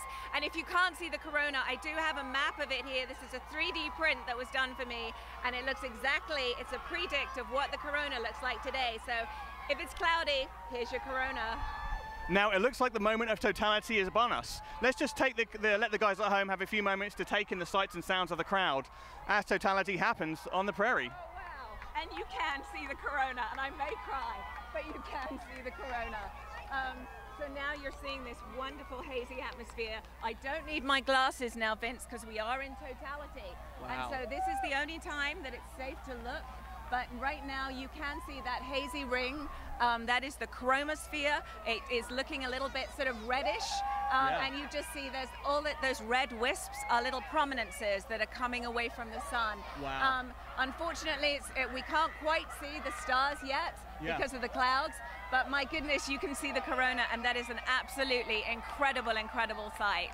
Yeah, this is just magnificent. It really is. Everything's kind of, well, other than the people hooting and hollering here, everything else has gone quiet. The animals think it's nighttime. There's this amazing sort of twilight view all around us.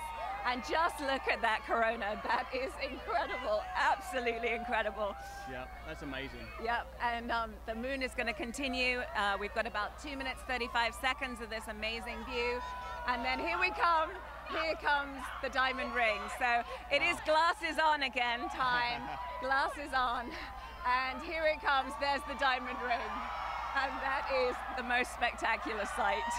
That's amazing. That is just incredible. And of course the diamond ring you see because the moon is not a totally smooth sphere. And so you're seeing little spots of light peeping out between the craters on the moon. And my goodness, I'm sorry, I'm so excited. It's incredible. Yeah, it's hard to convey the excitement of the energy. There are 10,000 people on the prairie here at the Homestead National Monument of America, and the energy is just amazing.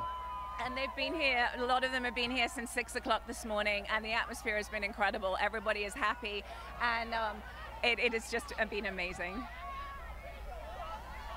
That's just amazing. Wow. Okay, Nikki, let's bring you over to this side. It looks like the moment of totality has passed us here. Yes. Now, what should we be watching for in the moments after totality? In the moments after totality, you will start to see again the Bailey's bead. So we did see that diamond ring, and I got super excited. But as the moon continues now to pass away, you'll start to see the solar surface come back. It's becoming light again. If we had any roosters here, they would actually be crowing. So it's just been, it's amazing, and you'll start to see the sun coming back. And I don't know, I always think what it would have been like if you didn't know the sun was going to come back. You just thought it was disappearing, but here comes the sun again. So it's a wonderful, wonderful day here on the prairie. That's wonderful. Nikki, what an amazing experience. Yes. Thanks so much for talking us through that. I wouldn't be anywhere else, Vince. Thank you. Thank you very much. What a great experience, everybody. That is amazing. Now, it looks like things are starting to calm down here on the prairie, but that doesn't mean the show is over. Our coverage of the path of totality continues across the entire path. So let's go ahead and send it back to NASA's Eclipse Central. Thank you, Vince. It was well worth the wait, my friend. We were a little delayed there, but my goodness. Jody, did you see that? I mean... That was amazing. Do you see that diamond ring? That was, you know, it was even more prominent there. It was very prominent. You could see like the ray of light, like very, very nice, and the whole diamond around the whole surface. It was amazing. And Alex, it got really dark. I mean... It really did. That's actually enjoyed seeing them out on that prairie and seeing... It looked like she was in some sort of weird, strange light, and she was lit up, and everything behind her was dark. It was really cool. Fantastic. Nebraska, you rocking the house. We really, really appreciate that. But like Vince said, there's a lot more to come, and we got the International Space Station, don't forget. So, Jody, I want to go back. You know, we had to bring in those images, but we were talking about, and you mentioned the stamp. Now, the United States Postal Service, they do amazing work. They do. But they really outdid themselves this time. Go ahead and finish. They did. They actually created a special stamp for this event. It's actually a thermochromic stamp, which means that it gets activated by heat, and you're actually looking at it now in your images. This stamp, if you put your thumb into the center, it will actually make the moon surface appear, or any type of heat that you apply to it. It's an amazing stamp, and you know, I got mine yesterday thanks to Dwayne. And it's thermochromic? Thermochromic, yes. Yes. Oh, wow. It means it gets activated by the heat. Yeah, heat of your thumb, and I bet you they sold a lot of those stamps. Oh, they did. They sold out online originally right away. So it was quite a popular one. It's the first time the U.S. has ever used that type of ink. Okay, so we have seen some pretty cool images. Still got some more to come. Yeah. The diamond has been prominent. Let's go over to social and see how things are going. John. Thanks, Dwayne. We're continuing to look up here in Charleston, South Carolina, because there are some clouds here, and we're excited. Excitement we want to have here too as well. Just a couple quick interesting things. This is the biggest live stream event ever measured on NASA.gov. The web traffic is accounting for 87% of all federal web traffic, which is pretty amazing, showing that people are really, really tuning into our broadcast here. As of 1:40 p.m., 4.4 million people in climbing were watching this broadcast. So the interest across the country is obvious here, and we're going to continue to show you some amazing live views. This one right here is, again, another photo of the space station taken by Bill Ingalls in Washington, one of our photographers here at NASA. Next thing, I have a video from another photographer, one of our other photographers, as the space station transits. You can see it there. If you're looking closely, you can see the space station transiting the sun during the partial eclipse. Pretty spectacular. Again, that's 250 miles per hour, that space station. And you have to be, 250 miles above the Earth, 17,500 miles per hour. You have to be taking a lot of different shots pretty fast to capture that. So nice job, Joel. Okay, so let's go to Jefferson City. The moon shadow is continuing to pass over the United States in this remarkable celestial event. Our next stop on the path, as I said, of totality is Jefferson City, Missouri. We're going to hand off to meteorologist Eric Aldrich, who is a professor of atmospheric science at the University of Missouri. He has some special guests to help explain 2 important impacts solar activity can have on humans and the technologies we use. Over to you, Eric.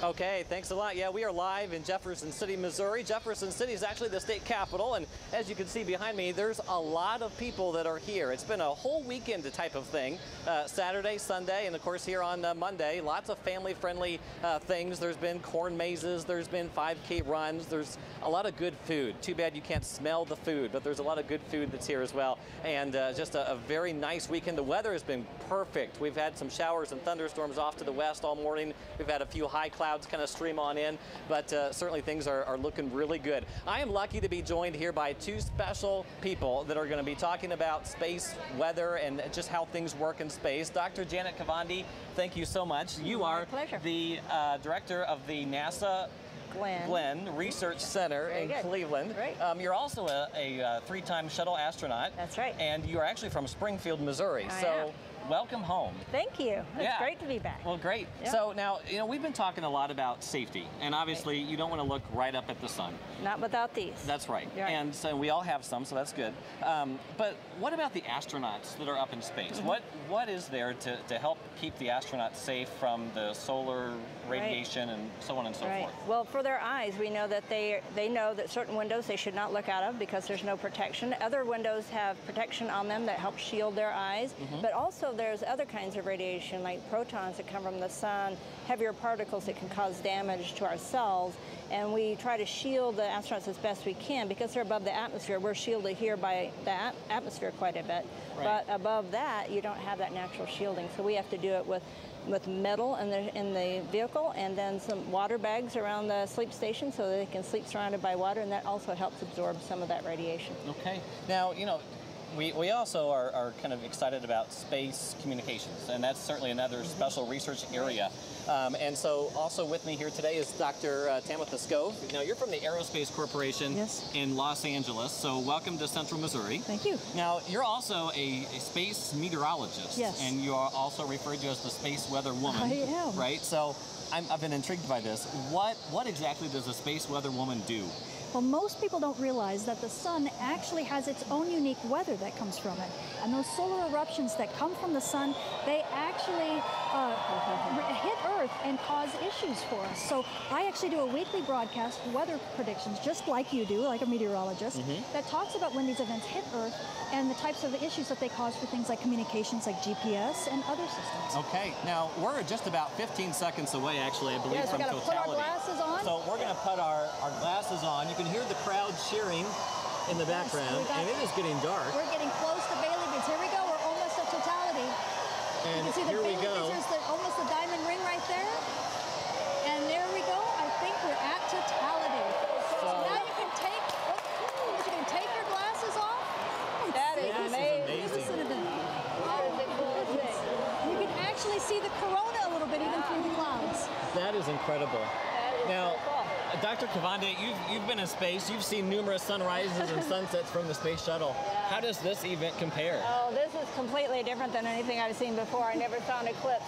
I've seen a partial, but nothing like this. This is really unique and nothing like I saw in space. Space has its really cool visuals, but this is really amazing. And I'm starting to hear the crickets. They're starting to come on out. Obviously, the street lamps. This is just amazing. Now, I'm also looking up to try to find the Big Dipper and some of the other stars, some of the other planets. Not through the clouds, likely. Right. And I'm really mesmerized by this. This is a spectacular event. We've had several solar storms that have been launched, and some of them have been launched from the left side of the sun. So we're actually seeing a difference from what the corona looked like in our predictions to what it looks like now.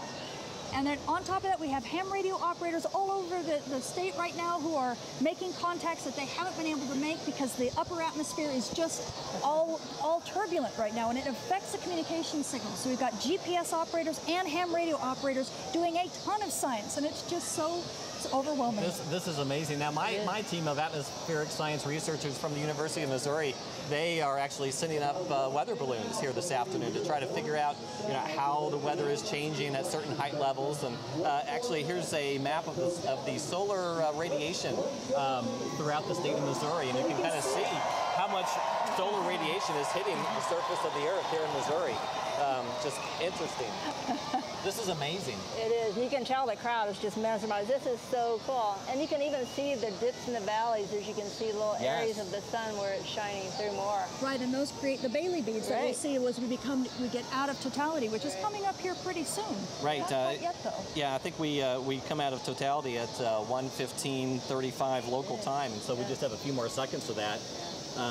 Absolutely an amazing event. And again, we're so lucky that some of these high clouds were able to kind of fall apart a little bit so we could experience this. For us, yes. And I can't believe we can actually see the corona through the clouds. Great. Okay, that's the air horn. We're coming out of totality. We're going to have to end up.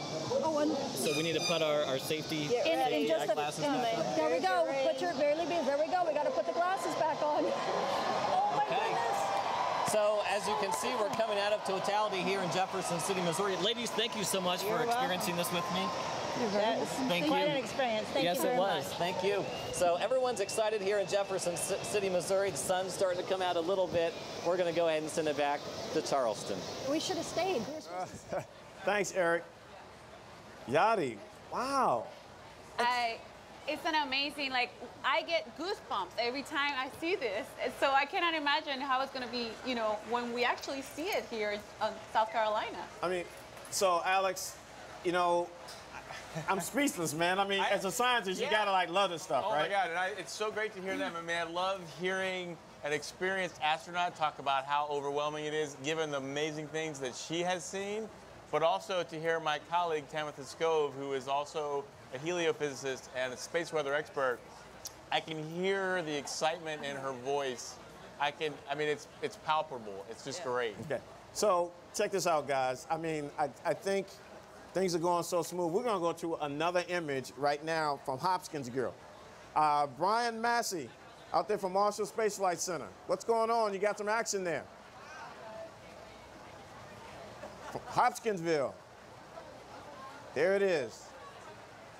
That's beautiful. They're getting close. Now, it's yellow. Is that, we had purple, does that mean something there? Well, the previous one we saw that was purple was calcium K. It was a blue kind of light. This is actually more of a white light, continuous. Yeah. But the thing to remember is sometimes the different filters you use will change the color just a little bit. But what we're seeing here is really more visible, broader spectrum white light. Okay. White light. Let me, John, you gotta have some cool stuff on social media. This is a good question, guys. Mark from Facebook's asking, and this is what really applies right now. When observing the moon at night, I see it proceed from eastern to western horizon, much like the sun does. How come the solar eclipse is traveling from west to east across the U.S.? Well, again, that's because when we're looking at the moonrise, that's actually because of our location on the Earth and the fact that the Earth is rotating from west to east, the same reason that the sun rises in the east and sets in the west. But the moon itself is moving in the same direction the Earth is rotating, and it's casting that shadow down on the Earth, and that is moving in the direction that both the moon is orbiting and the Earth is rotating, so from west to east. Okay, so the total eclipse has now passed over half the country.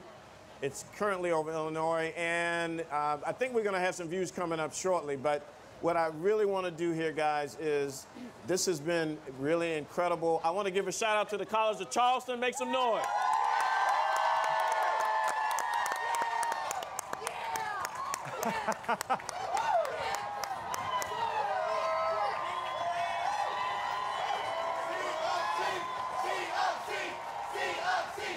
Oh, we're loving it here.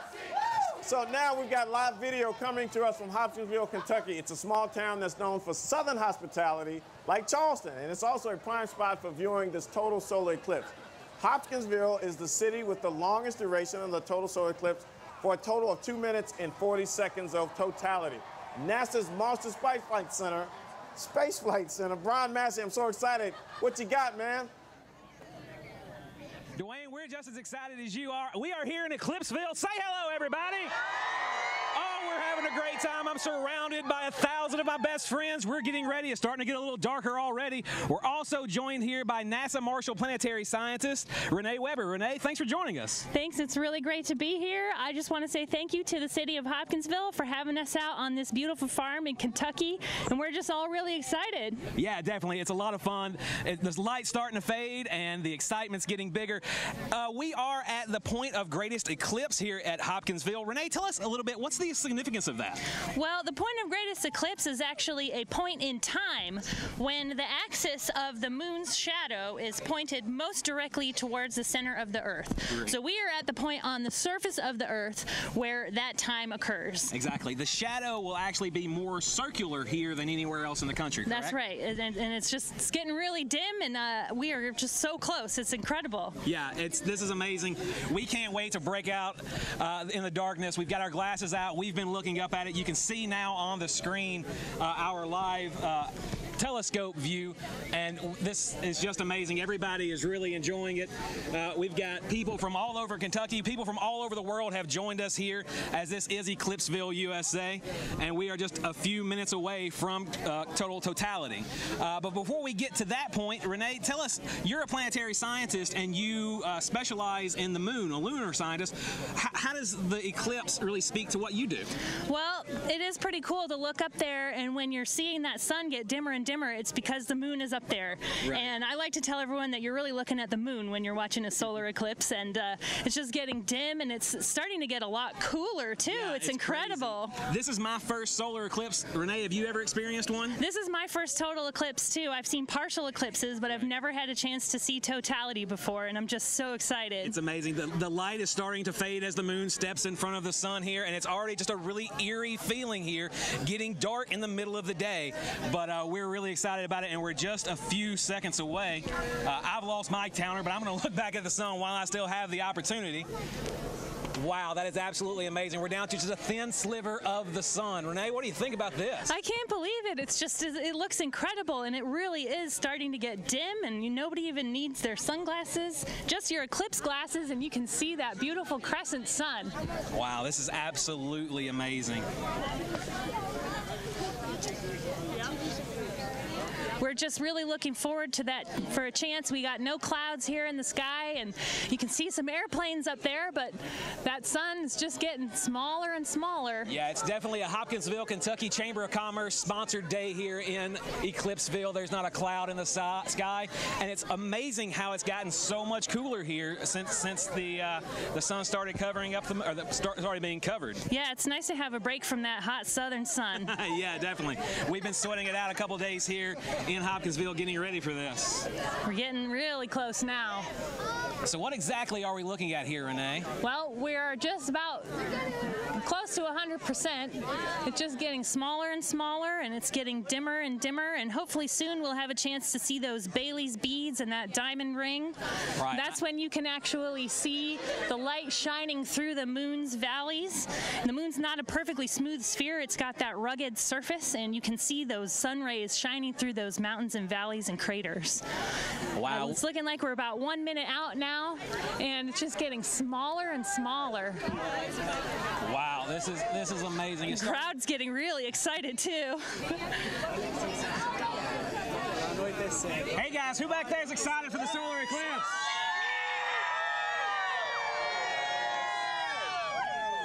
Wow, it's getting closer. Wow. It's just getting really close to nighttime. It's incredible. It's like very dim. Definitely it feels like dawn or dusk here in Hopkinsville right now as it's getting closer. Come on.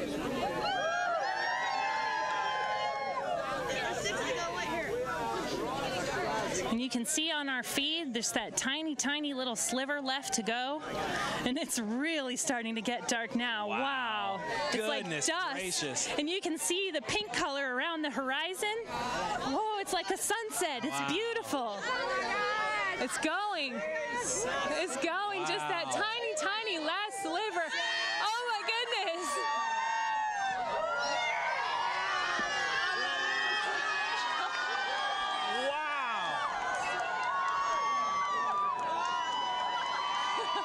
And we are in total solar eclipse, and this is absolutely breathtaking. Yeah, you can see the corona, that beautiful white wispy crown coming out from the sun in all directions. And we can see airplanes, and I think I see Jupiter in the sky over there. I think I can see Jupiter. Wow. And I see other planets too, and stars. I can only imagine in ancient times what this must have been like. I know. Out of nowhere. I am covered in head to toe in goosebumps. A complete chill. I know, has come I over am my too. body. I just can't believe we finally got a chance to see it. I mean, it's one thing to read about it, but it's another thing when you get to see it yourself with your own eyes. Guys, we're going to take a break here just a second. We're going to step back and fully enjoy this and hope you enjoy our feed on the telescope.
in Eclipseville. It has definitely lived up to And now we're getting that diamond Here we ring go. on the We've way got it out. coming back. The moon is stepping aside And from the now sun. It's getting totality's over. brighter. Totality has finished here at Hopkinsville. Wow, that was absolutely amazing, Renee. Can you even try to put it in words? I can. I mean, I just have goosebumps all over my body. Wow, this is amazing. We can see the birds flying around in the we can distance. see the sun starting to come out and it's getting bright again. This is amazing. It's really a once-in-a-lifetime opportunity. Yeah, Until the next definitely. eclipse Yeah, that we'll exactly. have only 6 years away. We get to see it again. Wow, we'll be there. Yeah. We will be making Without our a way. doubt. I think I'm hooked. I'm an addict. We have sat in meetings preparing for this for the last 2 or 3 months, and now that it's actually here, it's completely 100% lived up to its billing, and I can't imagine, I can't believe what just happened. It was just amazing. We were so worried about the weather and the yeah. broadcast and making sure our telescope was set up and everything went smooth, and we just had a blast. Wow, this has been absolutely amazing. Folks, we have really enjoyed it. It's been a great time here at Hopkinsville, here at Eclipseville, USA. Now time for us to send it back to Clarksville, Tennessee, where our good friend Chris Blair is standing by for their reaction to the eclipse. Chris?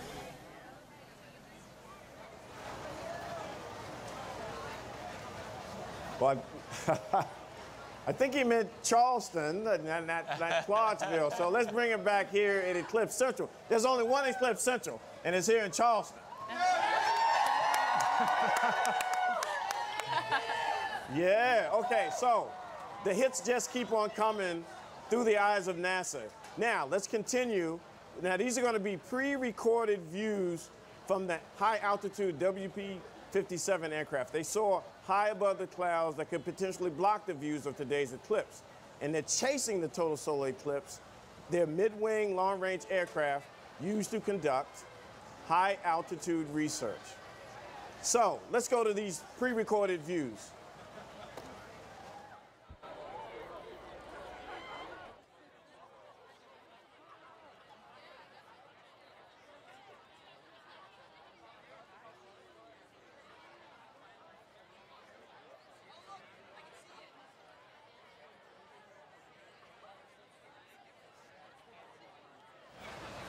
Yeah. Yeah. Okay. Yeah. What are we seeing here, Alex? So right now we're looking at these specially fitted cameras. They're on the nose cone of the WB-57, and these are designed to look at the corona, and they're also designed to look at Mercury. They're taking thousands of images every minute and processing this data to give us an extended view, because up there at 50,000 feet, it's 20 to 30 times darker than it is here on the Earth, because there's a lot less scattered light. So this is a really unique opportunity. As those two planes fly in tandem, they give us about 8 or more minutes of a view of the corona.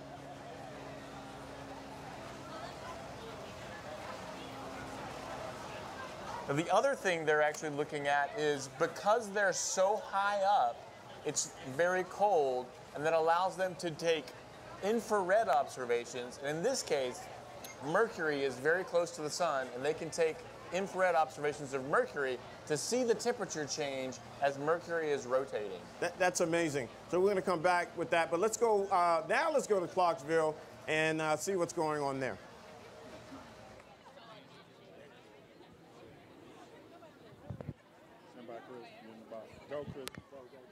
All right, thanks and welcome back. We're excited to highlight some of the student science and the STEM aspect of this solar eclipse. We have several students joining us right now. Would you please tell our audience your name and what school you go to?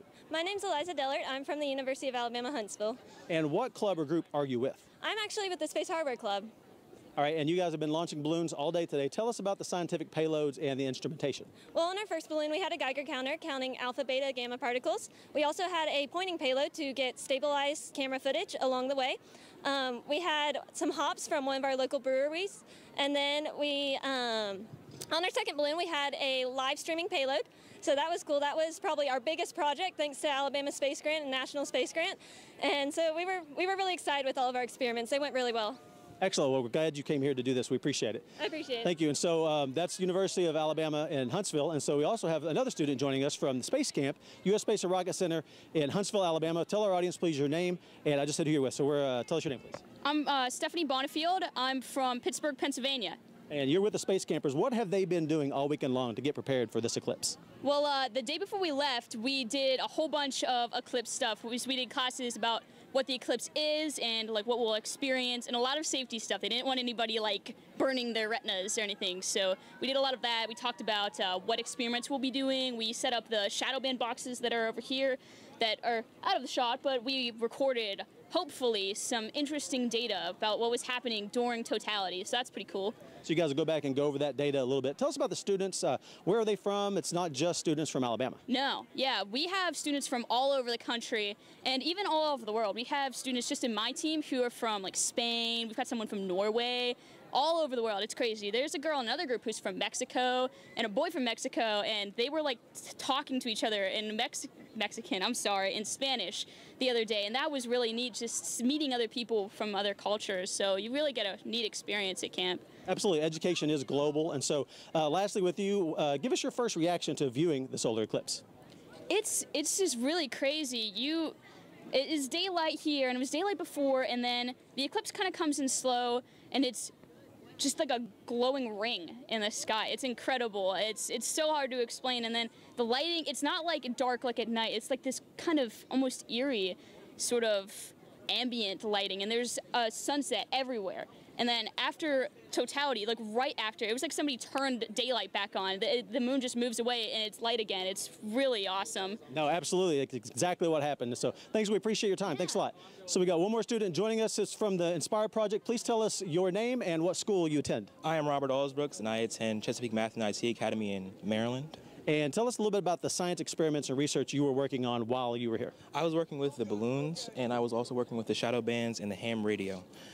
All right, and how about your first reaction to the solar eclipse? It was just amazing. When I saw the sun go away, and it almost went pitch black, and I just looked up, and there was just a ring around the sun, and it was amazing. That's all I have to say. I appreciate it. Thanks a lot. Thank you. On behalf of everyone here at Austin Peay State University and NASA's Marshall Space Flight Center, thanks for letting us be a small part of this wonderful event. Right now, let's go back live for continuing coverage of this eclipse from Charleston. Thank you, thank you. We are having a great time here at the College of Charleston, but we've got more images coming here and the International Space Station later. Let's get some images coming in from the Great Smoky Mountains, one of the largest national parks east of Rocky Mountains.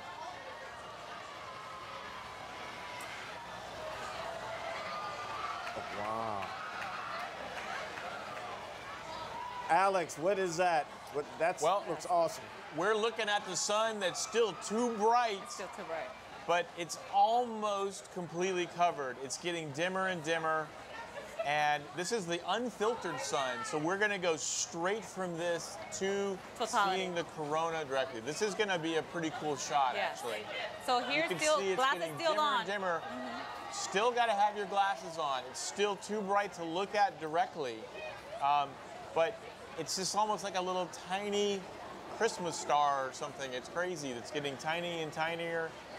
Now, why was it in the shape of a star? That's the first one I've seen. That's oh, there it is. I can see the corona. Oh, okay. That's because the camera itself didn't have a filter on it, and it was too difficult to see. But we can see the corona. There's now a little black dot, and you can see the corona around it, and that's actually the closest to what we're going to see when we look at it with our own eyes, when we view it here. John, let's go to social, man. They got to be buzzing on the conversation here. Yeah, there's a lot of questions coming in. Of course, it's trending all over social media. Let's pull up this image right here on the sidebar, if possible.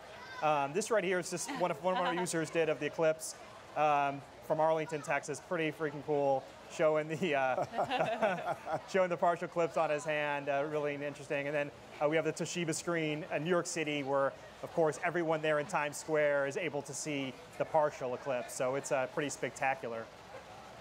Views coming in. And we do have a few questions. I'd like to just try to get a couple in. Is it okay to see a solar eclipse in selfie mode? I see a lot of people, there's students out here, and students like to take selfies. Is that without glasses? Is that okay to do? Actually, it is if the sun's especially behind you, because if you're looking down, the sun's behind you, and you've got it in selfie mode, that actually will protect your eyes. Again, the main thing is you do not want to have it pointed directly at the sun so that you might move away and see it with your unprotected eyes. Yes. So let me use this opportunity to talk about safety reminders too, about just making sure, like you just said, it's the overall view. You know, if you're in the partial solar eclipse, make sure that you always have your glasses on to look at the sun. The only time that is safe to take off the glasses is when you're all completely, like the moon completely lost the surface of the sun in totality. As soon as you see that diamond ring effect, that's the timing to actually put back your glasses to look back at that amazing event. And John, let's get one more social question before we go to the next phase here. We're just having too much fun here. Starting to get cold and dark here too in Charleston. I think this is pretty obvious by all of us outside right here, but is it safe to be outside during the eclipse as long as you don't look directly at the sun? Absolutely. There's nothing different. We are just having less sunlight shining down on us, but there's no real difference, and it's absolutely safe to be outside. And we, of course, as long as you're safe, encourage that. Yeah, go outside and watch this event. Okay. All right, here we go. So let's talk about exoplanets. A solar eclipse is a special kind of transit or movement of astronomical body that passes in front of another. And if you've been watching along with us, you know NASA is using today's transit to further study the sun. We use similar transits to study planets outside of our solar system, or as I said, exoplanets, as they pass in front of their distant star.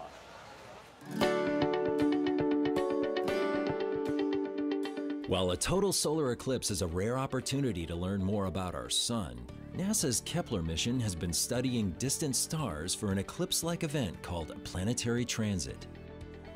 Using a space-based telescope, scientists from Ames Research Center have been measuring the changes in the brightness of stars as their planets orbit or transit in front of them. Kepler has confirmed more than 2,500 exoplanets, or planets beyond our solar system. Many of these are similar to Earth in size and distance from their sun. Studies using Kepler data have revealed a vast range of planet types and sizes, and future discoveries could help enable the search for life in the galaxy. Another major effort at NASA Ames to use eclipses to study stars in deep space is called SOFIA, or the Stratospheric Observatory for Infrared Astronomy.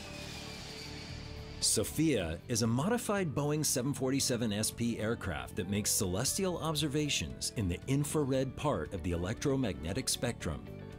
Flying up to 45,000 feet, SOFIA operates above 99% of the Earth's water vapor that absorbs most of the infrared light from space. One example of SOFIA's unique qualities as an airborne observatory occurred when researchers recorded infrared imagery of Pluto as it eclipsed a distant star.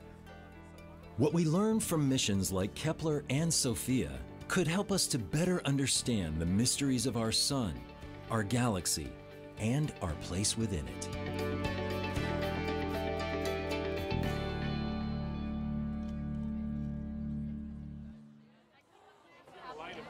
All right, thank you. We're here live at the College of Charleston in Charleston, South Carolina, where it is just about time for totality. And I'm here with my colleagues, Dwayne Brown and John Yembrick, and Jari is somewhere, I believe, Carla Vega, and Alex Young. And you can see the crowd behind us. And if you look up in the sky, which I was doing just before we came back here live, we are probably at about 90% totality. And the good news from the weather standpoint is there are some clouds, but I see some breaks in them just off to the south a little bit, and fingers crossed, really tight that those breaks are going to move over as we get into totality in just a few minutes.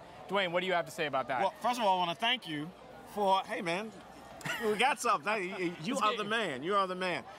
This is exciting. We've got our glasses. We got our scientist, Johnny. Come on, get in here, and Alex here. So we're excited here. The college, make some more noise, College of Charleston. Yeah. We are having a ball here. There's still a lot more here through the eyes of NASA. We got the International Space Station coming up. You don't want to miss it. Now here we go here. Safety glasses on, guys.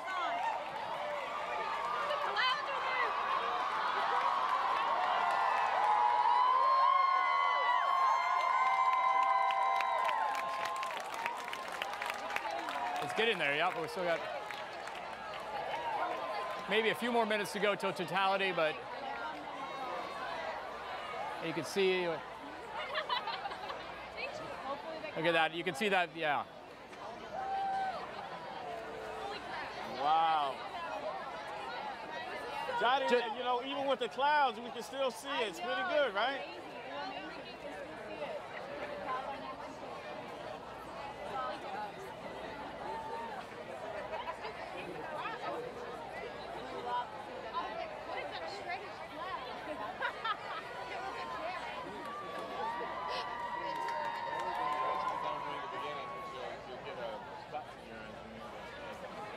You guys see it? Yeah. A little bit. All right. I think we got some break in the clouds. I can see. We got a couple minutes. We still got about 3.5 minutes left. Guys, this is amazing, right? This is amazing.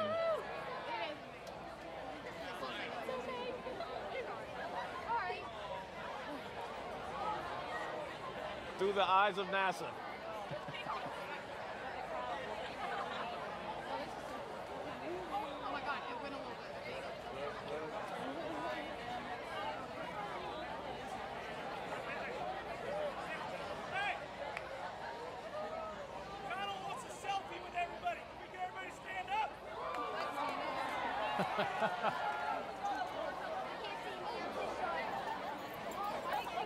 College of Charleston is getting a large selfie with the students and faculty and everyone here. 2.5 minutes left. 2.5 minutes.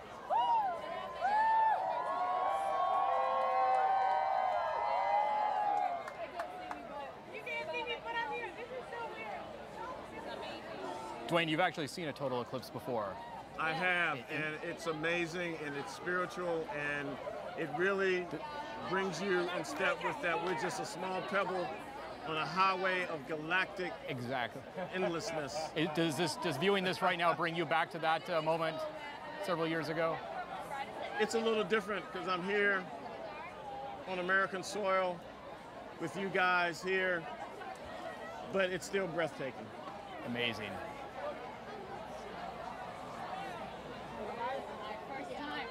Yeah.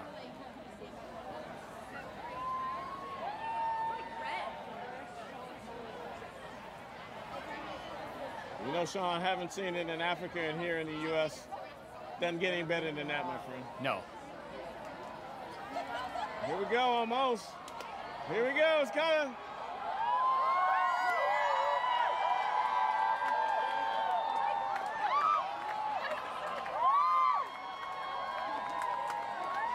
Johnny, is it there? Is it there yet? No, it's hard to tell. I think that was just some cloud cover.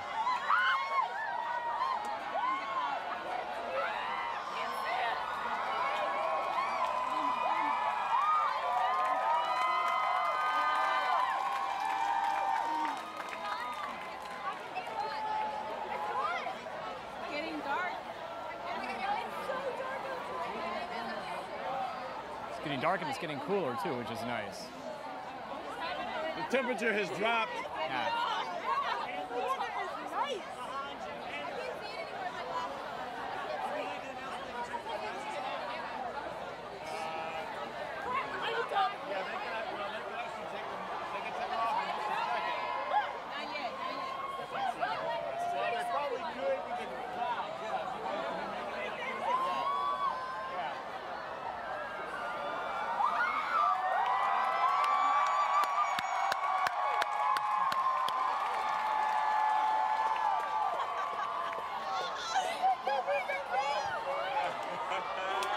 We're still.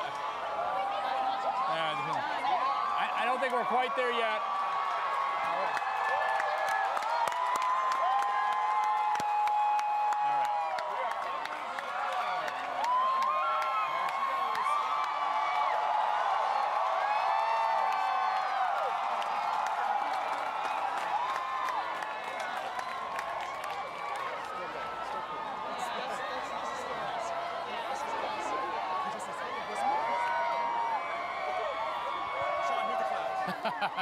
We've got some patches of blue just a little ways away.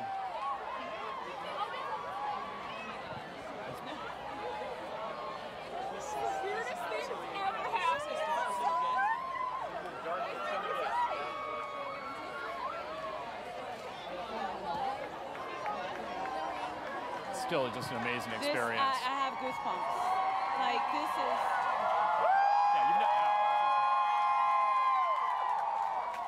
It is safe to remove your glasses and look at the total eclipse. You may remove your glasses.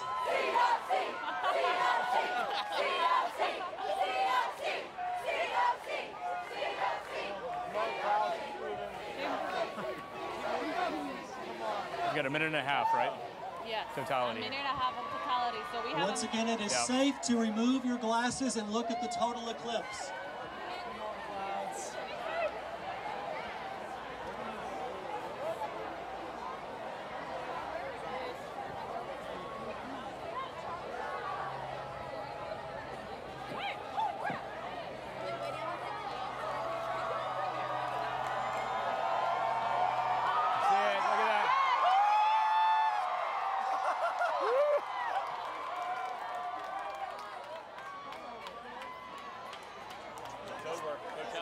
Yeah, that's it. Wow.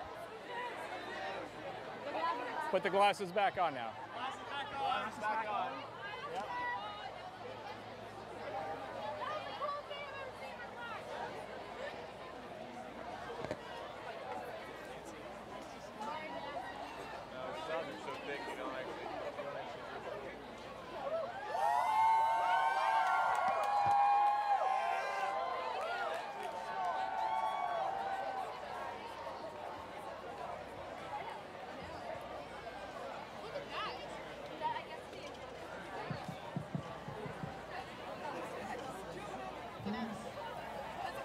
Please replace your glasses. You need to put your glasses back on to view the sun now. Please replace your glasses.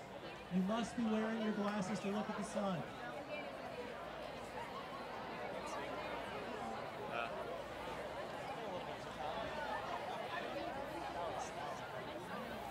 I mean, we experienced the temperature drop, Yeah.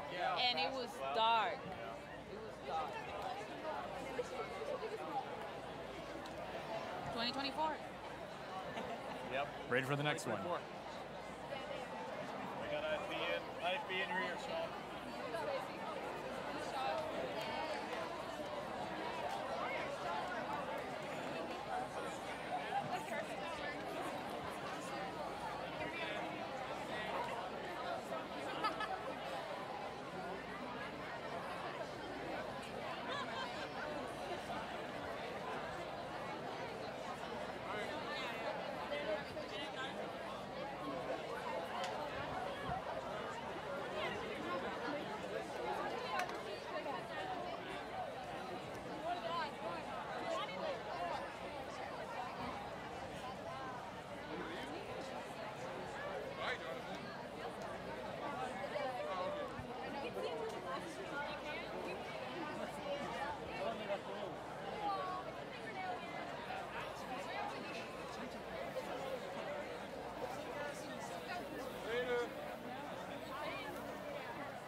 Okay, Sean, this is your first, right? This is my first, but certainly not my last.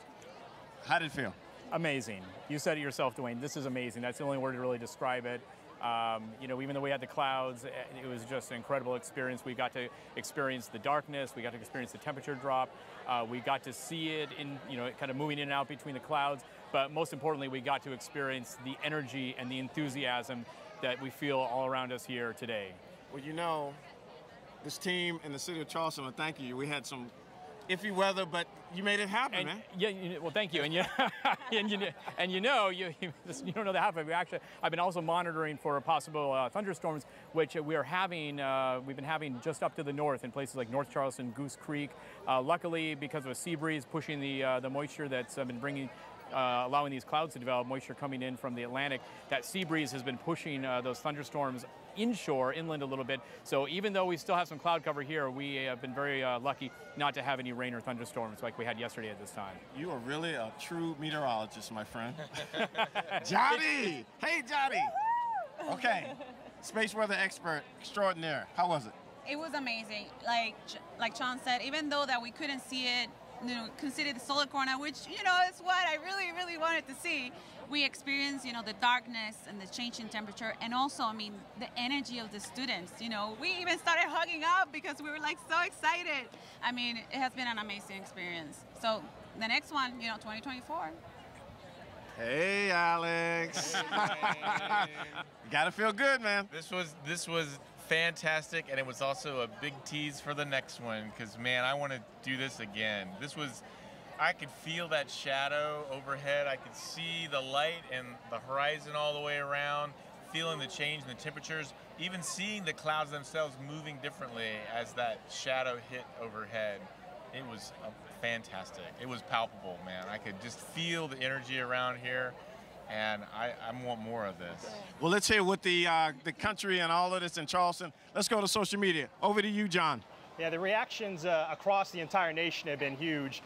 You know, we have, actually, if you're watching at home, some of our streams actually went down only because the fact that, you know, there was just so much traffic on it. Of course, we were broadcasting this all over the country.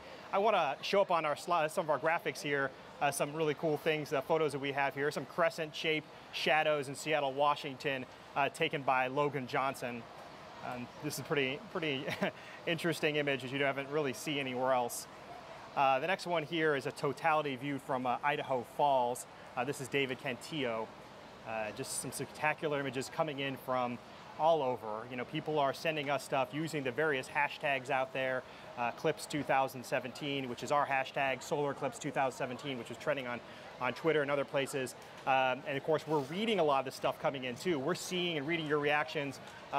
Some of it is just really shows the amount of how it really impacts people. And us being here in Charleston, we also saw it get really dark here, get cool breeze coming through. And even though there were some clouds, it was like nothing we've really ever experienced before. And so for those of you who are in the path of totality, I hope the views we're showing you here today have really helped you kind of get the sensation of what we're trying to show.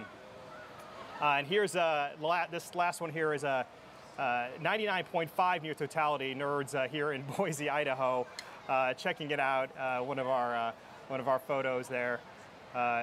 Everyone is wearing eclipse glasses, and it's you know, we still have a partial eclipse on the East Coast. People are still seeing the sun transit, and so we're it's an exciting time here.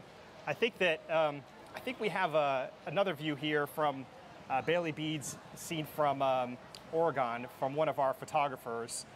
This is a NASA photographer, took this shot right here. I think that's just before the diamond ring pops up, and it's pretty spectacular shot. So I think if we're ready to get going again, I think we have a quick question would like to take. Look at some of these here. There are a lot of these are questions coming in from eclipse viewing. Now the eclipse is officially over. I see that. What were your reactions as you were watching it? I know we were out there and stuff, but now that it's over, what's the sensation that having the totality behind you? It was amazing. I got goosebumps. This is my first total solar eclipse. I actually remember watching, you know, a partial solar eclipse back at home in Puerto Rico, and I mean, was amazing. You know, like I said, the darkness that was around us. It was amazing being, you know, knowing that it's day. I was just sort of amazed by the kind of rush of how quickly it all of a sudden happened. The darkness, and then I could just feel it all around me. It was really, really powerful. Well, I'm glad it's really cool. Yeah, I'm definitely glad it's cooled down. Yeah, it's cool because it was hot. It was hot. It was very hot. But the weather, I mean, it's amazing. And as we said earlier in the show, and when we watch it, this is my second one, but sharing it with you guys, I mean, this is very, very cool and memorable. And 7 years is another one? Is that right? 7 years in the U.S., but we've got one in 2019 in South America. Okay. In Argentina.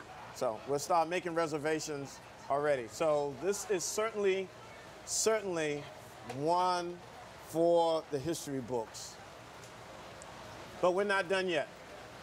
The solar eclipse is traveling over the Atlantic Ocean. So Alex, let me turn to you. How far is it going to go out to the ocean? It's got another 3,700 miles roughly to travel. It's going to end just off the coast of Africa near Sierra Leone, in that area. But that's also where night begins, day ends and night begins. So we got a ways to go. There's still some more left. And maybe if you're out on a ship, you're going to get to see some more of it too. Yeah, we have the Coast Guard 5 miles from Charleston. Oh, well, that sounds pretty good. Well, you know what? I've been talking about this. If you just tuned in, this is NASA Television Through the Eyes of NASA. We have been bringing you unique images, reaction from all over the country. But now in 30 minutes, we'll be bringing you a view from one place no one else can go, the International Space Station. We'll check in with the astronauts aboard to see how they experience the eclipse from space.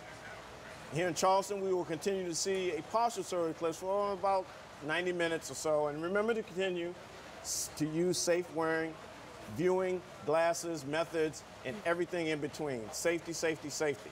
Now we're going to my colleague, Karen Fox. Hey, Karen, who's out in the field getting more reaction. There she is. We have been having a ball out here on the quad at the College of Charleston. Everybody had a great time today. We're going to ask a few questions for the people who were here. Why don't you step over here, young man? Tell me your name. My name is Josh Petro. And what year are you? I'm actually a second year here. So did you come to Charleston College, the College of Charleston, just to see this eclipse? Like, is that why you chose to matriculate here? Oh, absolutely. No, to be honest, I love this school, and the eclipse, I've been studying the sky since I was probably 9, since I could read. I'd take out astronomy books. So this is just once in a lifetime, honestly. It's amazing. So tell me about it. What did you experience when you watched the eclipse? What did it feel like for you? It was just like, wow, this is what you read in books. This is the kind of thing that you think, wow, if that happened to me, I don't even know what I'd do. And it happened. It's fantastic here. So I have one more question. You said you've been studying space since you were young. What are you majoring in now? Are you studying science? Actually, the plan was to do a double major of astronomy and physics, and hopefully maybe do some of that work myself one day. Awesome. Come work with NASA. We'll look for you. Thank you so much. Thank you very much. All right. Let's find somebody else. You want to come on up? Come on over. Sure. Tell me your name. Oh, my name is Amanda Anium. I'm a rising junior in the Honors College at CFC. I'm sorry, no, you didn't ask that, but. But I was going to. That was exactly what I was going to ask. You're like a mind reader. Do you know what my next question's going to be? How was my experience? It was amazing. I felt a total unity with the world. I did. That is fantastic. So I have a question. What are you going to do with your eclipse glasses now? I think maybe as a souvenir for my grandchildren. I think that's what I would do with my glasses. You're going to be like, let me tell you, kids, this is where I was on August 21st, 2017. Exactly.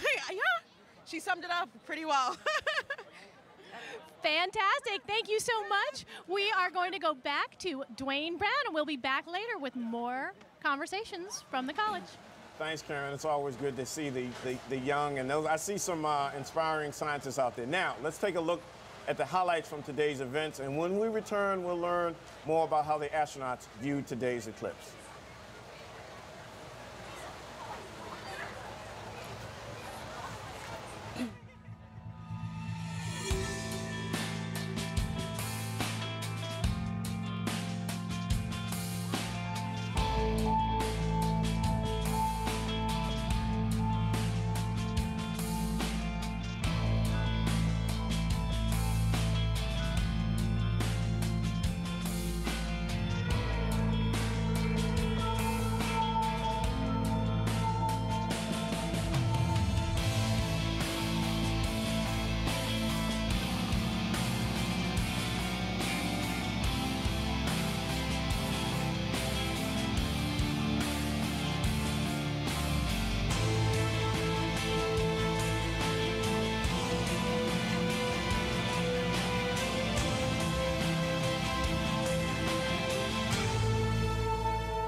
Okay, through the eyes of NASA, only here are we bringing you the International Space Station live. It's traveling at 17,500 miles per hour as it orbits Earth. Now, from NASA's Johnson Space Center, we have Rob Navius in Mission Control. Rob, over to you.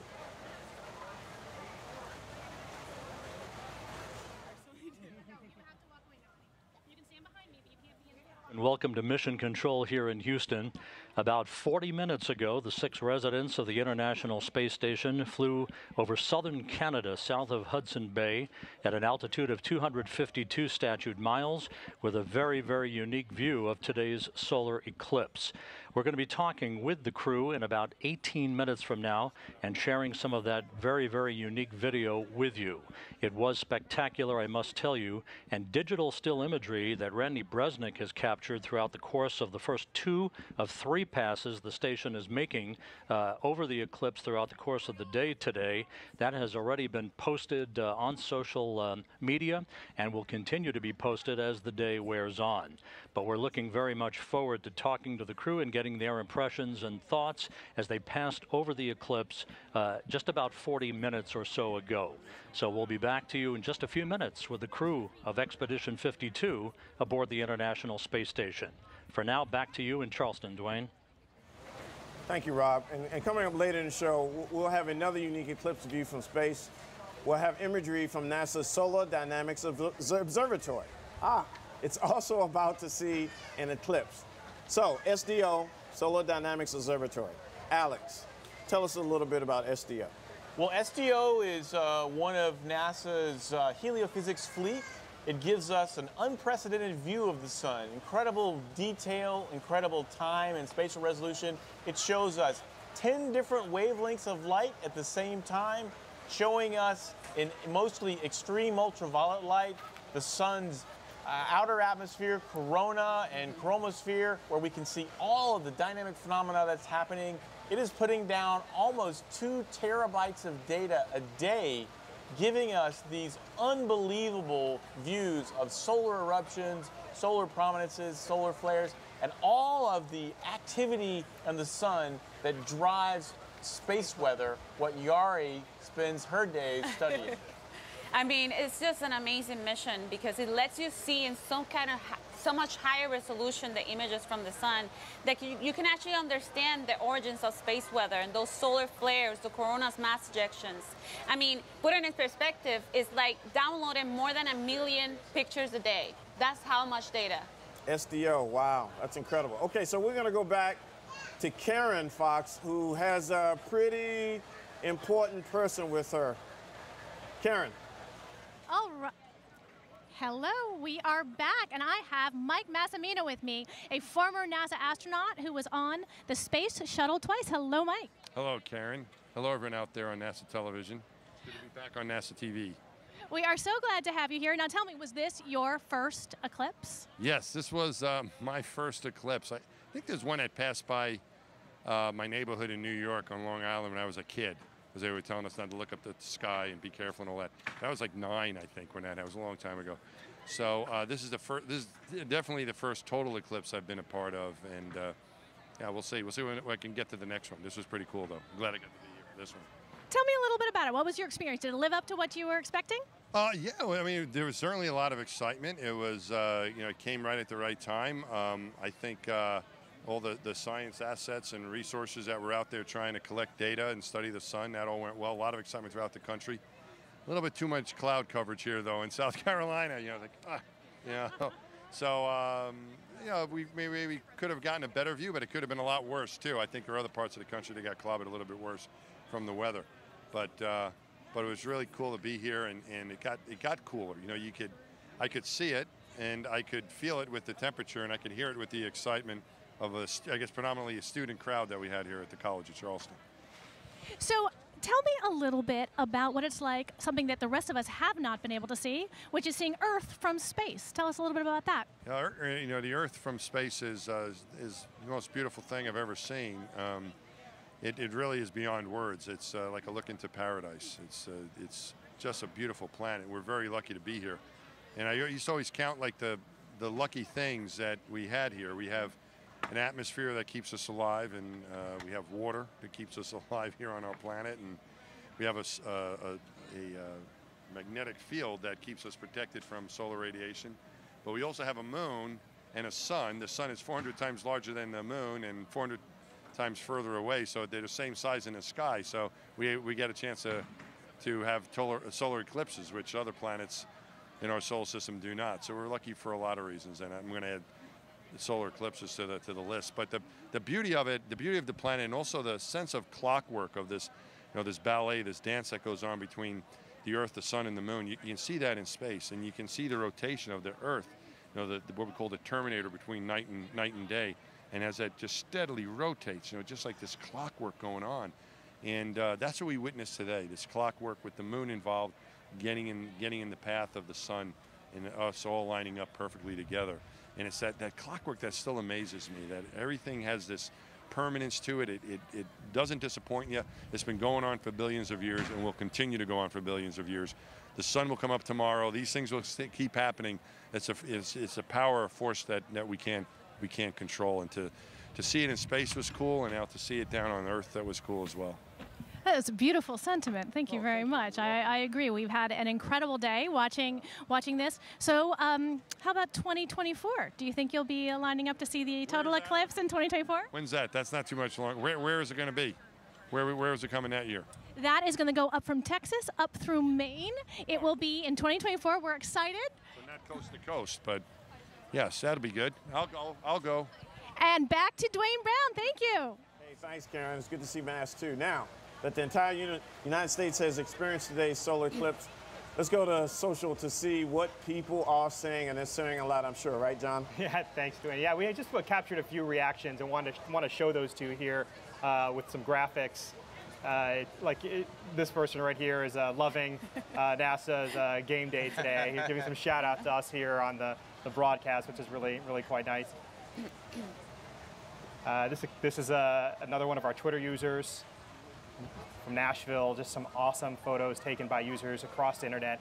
If you use the trending hashtags out there, you'll see, and I've been looking at here on my computer, just some amazing photos taken from the public. Some amateur photographers, really looks like legit stuff all over the internet. Here's another one of our users. He wrote, "This was the pic of the eclipse I took through glasses. A second one I've seen in my lifetime, awesome." Here's another one. I'd like to thank the clouds for letting me look at the eclipse. It was so cool. We are not thanking the clouds here in Charleston, South Carolina, but we did get to, it's really, you could see, it was bright, the sun was bright enough, you could see the partial eclipse with glasses through the clouds. It's just totality was a little bit of an issue. Here's another one on Twitter. It's very weird to be in a darkened home with not so much daylight at 2:45 p.m., yet the sun is still shining outside. And here's another one. Wife and I are currently gazing into the bottom of a box of frosted mini wheats per AdNAS advice. It's just making me hungry. And honestly, it was better than I thought. I think a lot of people across, that's one thing we're really seeing. I mean, everybody knew this was happening. I think the emotional experience that went with the eclipse, a lot of folks we're seeing online weren't necessarily anticipating that. I think it could be really heart-wrenching and scary a little bit, but also really emotional and spectacular. Here's another one. And any other day, I'd be concerned if I saw a line of people on the roof of the parking garage. Today, not so much. It is solar eclipse day. And here's our last one I want to show you all. I'm saying y'all. Y'all, oh my God, OMG, it was the coolest 2 minutes of my life. So I think a lot of people around the country were seeing that sentiment. This is the sort of celestial event that really has a big impact. We look at the sun every day, and we see it in the sky. It's a very constant for us. And all of a sudden, for it to be obscured feels a little unnatural. And I think that's one of the things we were really seeing across the internet. So thanks everyone for submitting your questions with the hashtag and for giving us your photos. We really appreciate it, and it's been a spectacular day for all of us. You know, that's the great thing about social media. The creativity and those things are like, they're just so awesome when they post those things. You get honesty. Yes, and we really appreciate your support for NASA, and keep those images coming in. Okay, so we've witnessed a total solar eclipse as it moves across the entire United States. And it's incredible to think about how NASA scientists are using advanced tools to image this eclipse. So Alex, before all of this advance and here, the cameras that people use that we have now, I think people used to draw the eclipses. Let's take a little history lesson. Yeah, so, one of the things that's amazing, so looking at the sun and eclipses is actually the beginning of modern astronomy. And before we had cameras, people actually drew eclipses by hand. And in fact, this phenomena that Jari and I study, coronal mass ejections, were first seen in an image. So if you look at this image, I had an image up from this book. It's actually an image of a coronal mass ejection. But what you're seeing here are images from 1869 showing you the corona drawn by hand. But when we looked back in the past, before we had cameras, we discovered helium on the sun. That was done during a total solar eclipse. We discovered the outer atmosphere was hot, and we even were verified general relativity in 1919. Yes. And the image that Alex was going to show you in the book is actually like 100 years before we can actually see it with a satellite. Isn't that amazing? Okay, so you know what? I want to do something fun here. All right, we're having fun. Can we have some more fun? So, Alex, I mean, and for the young students out there and folks, the future generation scientists, as I told Alex earlier, he is one of the coolest looking scientists that I've seen. He's got the earrings, got the look, but he also has something even cooler. I got to show him the shoes, man. All right, let's see if we can get this to work. Let's show them. Oh, no, there you go. There you go. Flame shoes. How cool is that, folks? So Alex, what got you into the heliophysics and the sun? A little background. Well, I've been interested in astronomy all my life, seeing things like Star Trek and Carl Sagan. But when I was studying astrophysics in graduate school, my professor said, you ought to look at the sun. The sun is really close, and it's something we can study in incredible detail, and you can use this as a tool to study the rest of the universe. So that was when I realized that we can learn so much about our universe, why we're here, just by looking at our closest star, the sun, and all the incredible detail that we have. And this is the reason why scientists are so excited about total solar eclipses, because we can see a region of the sun in visible light with our own eyes that we cannot even see from space. Fantastic. So, Alex, I'm going to come back to you because I understand you're a cat lover, and Jody, I know you have a fantastic story to tell. But we're going to go back out to Karen, who has another special guest. Karen, you're just having a good time out there. I am having fun. The College of Charleston students have been fantastic supporting us today, and we have some more students here. Can you tell me your name? I'm Nicole. And tell me what year you are and what you're majoring in. I want to learn a little about you. So I'm a senior at the College of Charleston. I'm studying biology. I want to do conservation work with like endangered species and fragile habitats. Fantastic. So was this your very first total solar eclipse? Yes. And what did you think? It was really awesome. I was glad I got to see it. Tell me a little bit about what you felt when it got dark and got cold. What did you think was happening? It was kind of just surreal. I didn't really know what was going on. I didn't expect all the lights to come on and stuff, so it was really cool. How about the rest of you? How was your experience today on the total solar eclipse? Unreal. Yeah. I'll never see it again. You're going to see it in 2024. Oh, really? And where? Where at? We have another total solar eclipse across the United States from Texas to Maine, 2024. And of course, you could start traveling for them. Do you think you'll start traveling for them? Probably not. Honestly, it was cool, but I don't know. It's kind of a once-in-a-lifetime type of thing. Yeah. All right, I'm going to ask you my favorite question I've been asking students this week. What is the music you associate with the sun and space and the eclipse? Give me something. Here comes the Dark Side of the Moon. Sing it for me. Nah. Come on, come on. Okay, here comes the sun. Clap for it. Here comes the sun. Thank you very, very much. We are doing well here at the College of Charleston, having a great time. People are beginning to leave the quad now and moving on and going on to start school tomorrow, right? So is this like the best start of school ever? Yeah, definitely. I couldn't have started like a different way. It would been awesome. Fantastic. We've got one more person here. Do you want to come over? Come on. Tell me a little bit about what you experienced. Was it like what you expected? What did you expect? I expected it to get dark, but I didn't expect the temperature to change and get so cold. I felt the same way. I was really surprised. I kept thinking it was going to rain or something, and it never did. It was fantastic. All right. What are you going to do with your eclipse glasses now? Just keep them as a souvenir. I might put them in a scrapbook. Oh, I like that. Don't use them if you ever get them scratched, okay? Okay. If you keep them pristine, you can use them again, but not if they get scratched, okay? You're going to be real careful with these, right? All right, fantastic. Anybody here a science major? Any one of you guys? You are? Come on up. Oh, look at your shirt.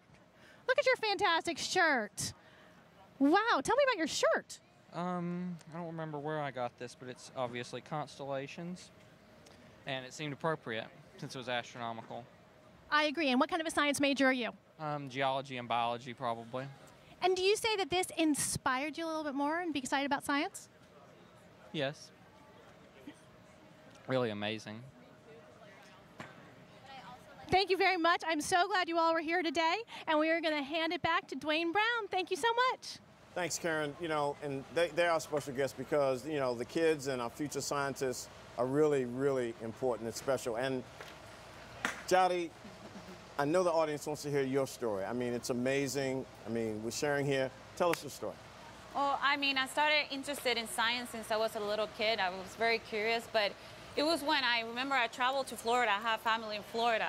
I was 6 years old, and I went to the Kennedy Space Center, and I saw the amazing things that NASA had there. I put in my mind, I want to work for NASA one day. And coming from a little island, you know, Puerto Rico, hola Puerto Rico, I mean, I have to work really hard, but it's, you know, here I am. I work really hard, and it has been an amazing experience, and look where it got me. Oh, my goodness. Well, I'm glad to be here. It's been a great day. So, ladies and gentlemen, we've been talking about this. Now it's time to go back to the Johnson Space Center to Rob Navius and the International Space Station coming up. Rob. So, okay. Not yet. So what we're going to do, we're going to come back here. I just love live television because you turn. But so now we can talk about cats. Catman. Yes, I'm a cat man. Let's go. I'm a cat lover. Yeah, so, you know, I love cats. I've always had cats. My wife has cats. And the great thing about it is they're such great companions, and I do a lot of traveling for NASA. And it actually is very convenient to have a cat because they let you go away, come back. They're still glad to see you, but they don't need quite as much care as a dog does. So actually, for all the work I've done and all the time I've spent out studying the sun from other countries, cats have always been there for me. So 2 quick questions, and then we are going to go down to Houston. Advice for becoming a scientist, real quick. Well, study. It sounds simple, but just keep going to school, but try as many different things as you can. Experience in different opportunities, internships, things like that, because it gives you a chance to really see the breadth of science and technology out there. Jody. Keep motivated. You know, like Alex said, do the internships, try different things, because you never know exactly what you really like, and to be really happy on your job, you really have to find that calling, what you really, really love. Yeah, and for the folks and the kids and the students watching, and a lot of you out there, I mean, look, Alex and Jody, I mean, they're amazing. They're amazing. And we'll hear more about them. Now, within the past hour, as Eclipse swept across the continent, U.S. 6 crew members aboard the International Space Station had a chance to view this phenomenon from a unique vantage point. Let's go to the ISS Flight Control Room at the Johnson Space Center in Houston. Rob Navius, back to you with more. Rob.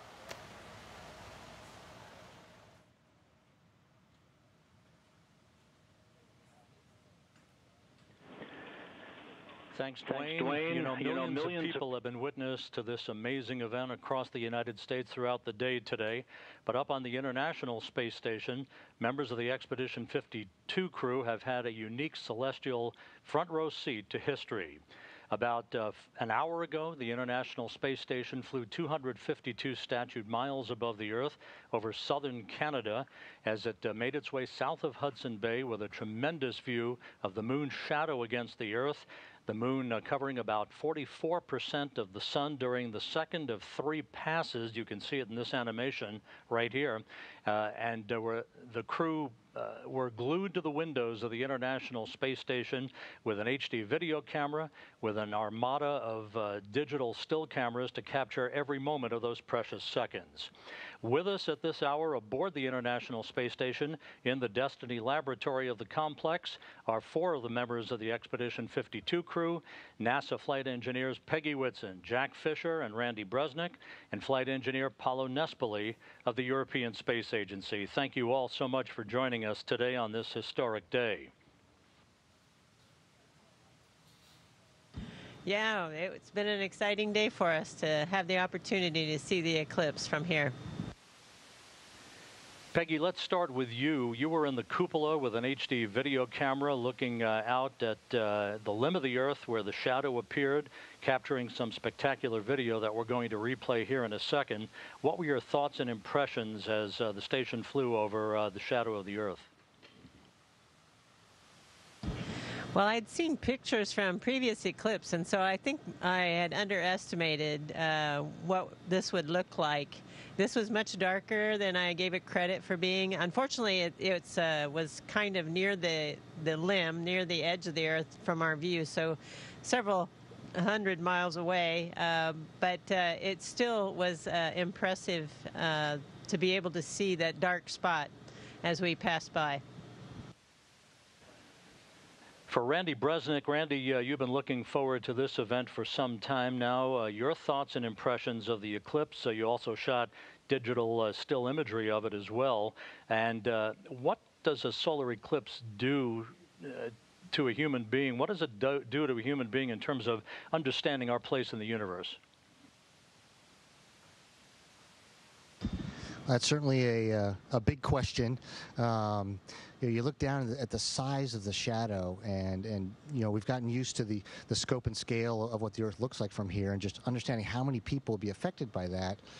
And a friend of mine the other day, mentioned that, and it kind of really came to me, we were actually looking at it, was that just a few hundred years ago, human beings wouldn't have even known that the eclipse was coming.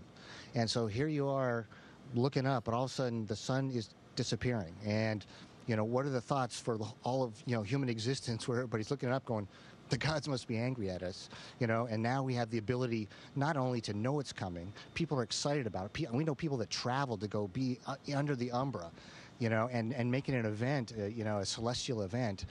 And for us, being able to witness it from above was just really special because it represents how far we've come with the technology we have. I mean, look, we're on the International Space Station where we're doing, more than 250 different experiments and working with an international team. Look at where we're at. And so I look forward to the next time we have a full eclipse. Maybe we'll be taking pictures from a lot farther away. For Jack Fisher, Jack, it's good to see you this afternoon.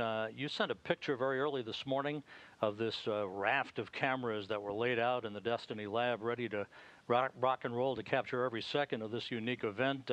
Was it awesome sauce ×2 for you? Yes, it was awesome sauce ×2. And Rob, this has been a huge coordination effort. Comrade Randy has been in charge of planning where all of us would be and a little orchestra of which window, which camera. So he did a great job with that. I was actually supposed to be taking off a window pane or a scratch pane right now, but due to the lighting and how we're going about it, we don't really need to. So I got lucky and got to join all these folks for the PAO event. It was, Peggy said she underestimated it. I definitely did. Just judging from the pictures, that spot was, a lot darker and a lot larger than I thought it would be. And, I kind of was sitting in the Russian segment at the window thinking, you remember snipe hunts? I was like, man, this is kind of like a snipe hunt. I think somebody's pulling a joke on me. And then all of a sudden, this huge black shadow was going across the earth. So it was amazing, and it was cool to see from this vantage point. So absolutely awesome sauce ×3, Rob. 3 chocolate awesome sauce with a side of sun awesome sauce. I don't know. It was awesome, Rob.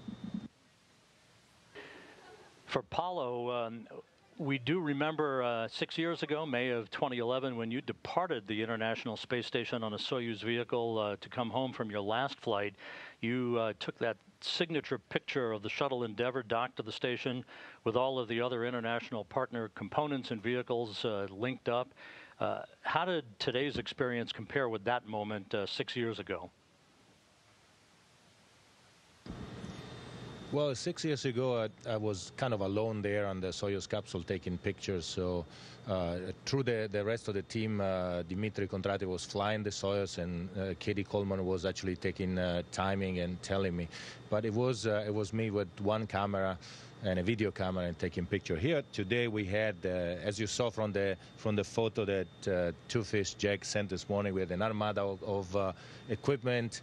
We had multiple places. We were flying back and forth from the station to the cupola Russian segment, up and down, and it was a completely different orchestrated system. I was impressed too by the shadow passing by. I've seen some pictures, but and I always, as a kid, I always thought the umbra would be kind of a square, defined square, but it was not. It's kind of a smudge, and this is interesting to actually see this with your own eyes. Randy, let me go back to you for 1 second to follow up on what Paulo just touched upon. It must have been a photo feeding frenzy on board during those first 2 passes. You all have one more pass to go coming up shortly. Give us a sense of that choreography that your crewmates have explained on board, and was it everybody elbowing each other away from the windows, or how did it all work? No, certainly everyone has their favorite things that they wanted to do, but we had to divide up the task because we couldn't have everybody doing the same thing. And so we even, took the still shots and said, okay, we're going to shoot this particular type and this particular speed from, this particular person, so we're going to vary it from over here to ensure that we were able to capture the images as best we could to share it with you all. Cupola was a little crowded because we had a bunch of cameras, a bunch of people, and the big thing was to try and not bump the video cameras. sorry for the one you saw. But when you see all the video and the pictures, it's not any one person that took them. It's the Expedition 52 crew, to include our Russian crewmates. And so that's where the credit goes, because everybody did their part, not doing what they wanted to do, which is a definition of teamwork, and that's why we're here. And Peggy, finally for you, you're less than 2 weeks away from returning to Earth after almost 10 months on the station, having logged more days in space than any American astronaut in history. How did this show today compare with some of the other major milestones you've witnessed and experienced during your 3 long-duration missions? Well, I think having the privilege of being on 3 different long-duration missions has given me a lot of interesting experiences, and this is just another one to put in the history books for my memory. I really enjoyed seeing this, and I think maybe a little more than I expected to, and so it's just another little piece, another memory, another very special event, another very special day of this fantastic experience of being in space. And down at Charleston, South Carolina, an old friend and colleague of yours, Mike Massimino, is standing by. He's got a question for you.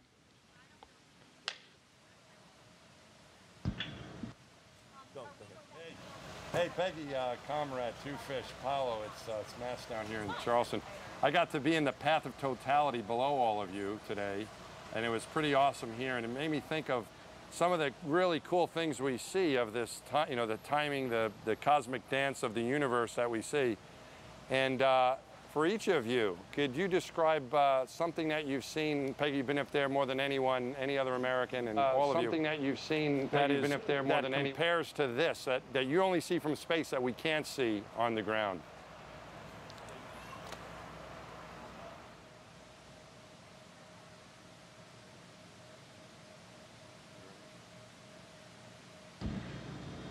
Well, I mean, I just feel like the whole experience of being here, of living here, is on a daily basis very special. There's just very special parts of each and every day. I do think this one is very nice. We've seen some incredible auroras lately. I've really enjoyed seeing scientific research getting completed, some really cool research getting completed. And of course, you can't beat the view during a spacewalk, but it's just a piece of this huge puzzle of why being in space is so beautiful. Another one? Back here in Mission Control, for all of you, an amazing day and an amazing opportunity to share a few minutes with the Expedition 52 crew. I'd like to thank Peggy Whitson, Randy Bresnik, Jack Fisher, and Paulo Nespoli for their time today.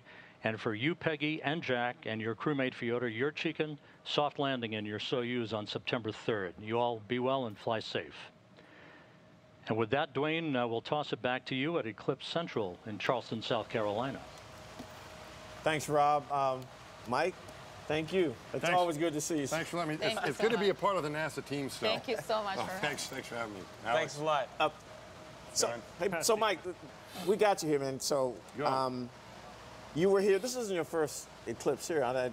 My first one, yeah. I never saw one in space, and never saw one on the ground. So this is my first one in space or on the ground was today.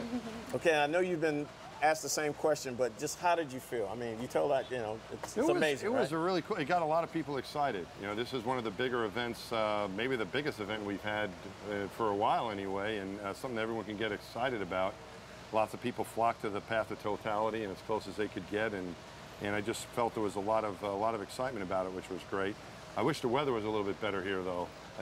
Yeah. We had some clouds in the way, but even with that, it got dark, it got cool.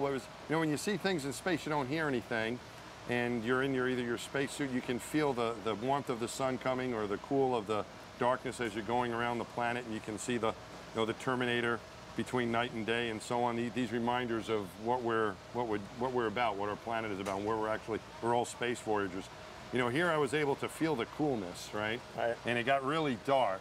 But it was a lot of added sound from all the cheers of the students here at the College of Charleston, so that was kind of fun too. So it was nice to be able to, it was good to be able to share with all these students. I guess the semester hasn't started here yet, because they should be studying pretty soon. Yeah. But they're easing into that, so this is a nice way to welcome them back to school as well. Mike, it's always good to see you, sir. Thanks for joining the team here. Thank you so much for being here. Thanks for letting me on. I appreciate it. Oh, always. It's great seeing you. We're having a good time. So, right, man. hey, so we're going to throw it back to Karen. Karen, you got some more folks on the yard there.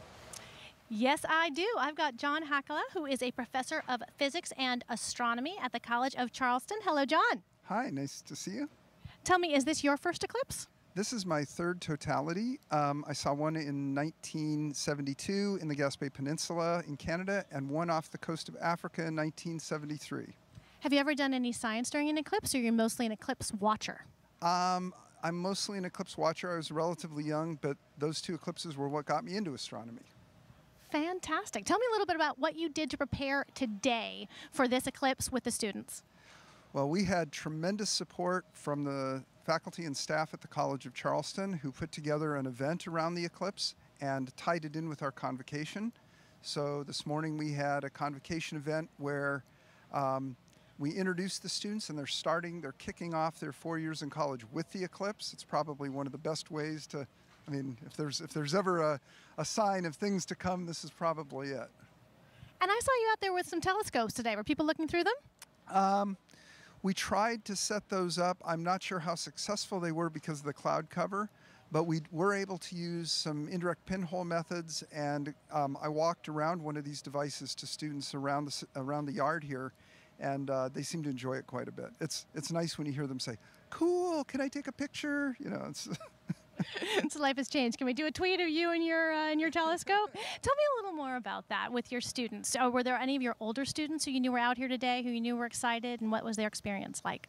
So most of our advanced students were working with faculty members from the department, and they went to different sites and locations around the city and the county. So they were covering city parks, state parks, pretty much anywhere that they could get a location. I think we had 16 different sites. So we took the distributed approach. And in fact, I'm here almost by default because everyone else had chosen a place to go. And when the college decided to make a big deal about it, I thought, okay, well, I guess I can suffer and be a good sport. And just to show you what being a good sport means, I had to wear this hat. You look fantastic. No, it's great. So tell me, what was the craziest question you got that somebody asked you about the eclipse? So I wouldn't say that it's the craziest thing that I got asked, but I know that a few of the staff folks were telling me that because this coincided with the move-in day, apparently we had some parents who were frustrated with the fact that they were trying to move their kids in, but they had no hotels to stay in because everything was packed. And so they asked some of the staff if they could move the time of the eclipse. Well, it happened whether or not we wanted it, but I have to agree it's been hard finding a place to stay. I'm sure that Charleston and the college will be happy as things calm down, you get into your year. Tell me just a little bit more. Do you have plans for taking this eclipse into the classroom? I'm curious about whether you think this will kindle excitement for people, maybe get a few new science students. Absolutely. I mean, I think this is, there are very few opportunities that we have where science comes to the public like this event, and I think NASA's done a tremendous job of advertising this across the country. But as far as it goes here, I mean, we have the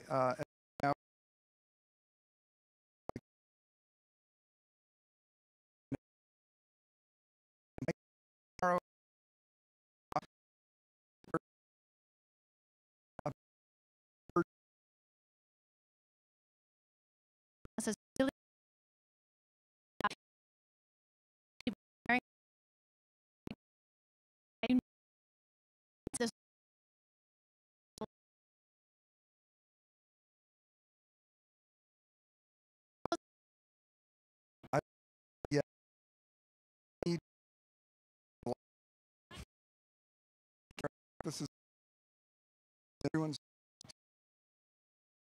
reach.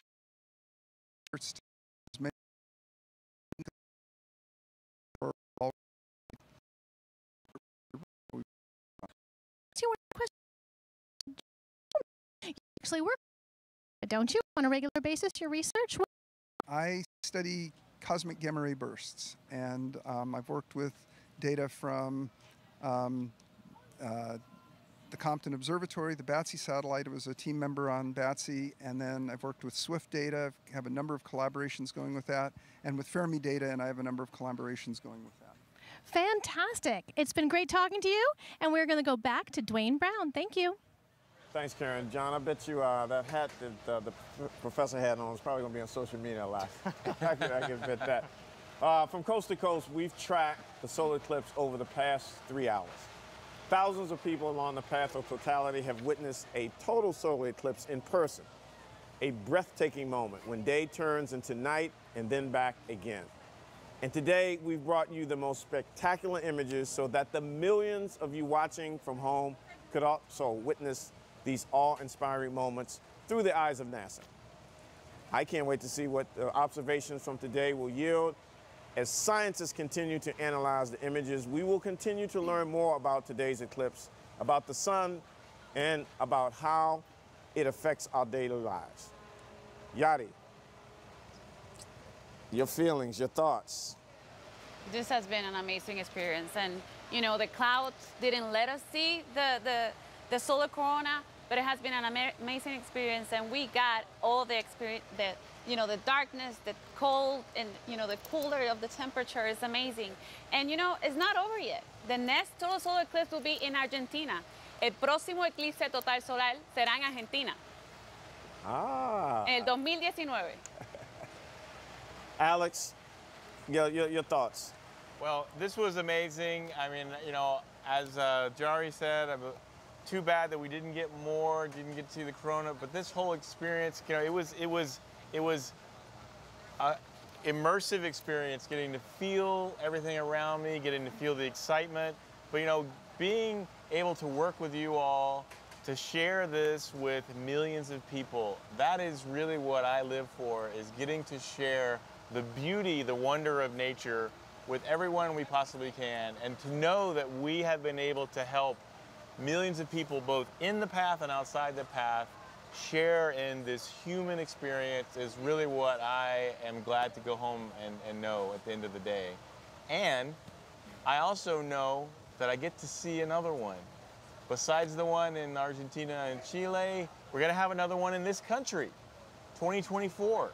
It's going to go from Mexico, Texas, into Ohio River Valley, upstate New York and New England, and it even crosses Carbondale. So for those that got to see the one there, could go and see another one in less than 375 years in a single place. So, I wonder if the hotels have already filled up. I suspect they have. I suspect they have. John, I got to come to you. I know the conversation and everything, the images, your thoughts.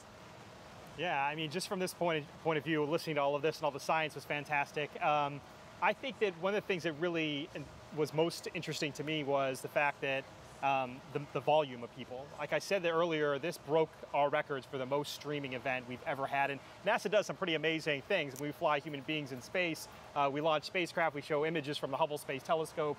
We're doing all kinds of developmental work. It's just there's constantly awesome programming from NASA out of this world, so to speak. And so for this event to eclipse, pun intended, everything else we've done is pretty spectacular. I actually have a couple cool photos I wouldn't mind showing real fast if we have a second. Sure. If you could pull those up. This one right here is from the space station from Paolo Nespoli. He posted this on his Twitter account. Pretty freaking cool, I think. This you can see the darkness of the moon shadow across the planet. And just one more photo I want to show you. This is just a fun one of from New York City Times Square. This broadcast was all over the country. People were texting me and say, "Hey, I see you on TV." I'm showing it to my kids in their classroom, and so it wasn't just us. It wasn't just the people viewing it online, the masses of people, but there was also classrooms who were broadcasting it across the country. So hopefully we've reached a lot of kids and inspired them about space exploration. That's what it's about, inspiring the next generation. Wow, what a day. We truly want to thank the wonderful city of Charleston, and especially the College of Charleston, for hosting NASA Eclipse Central.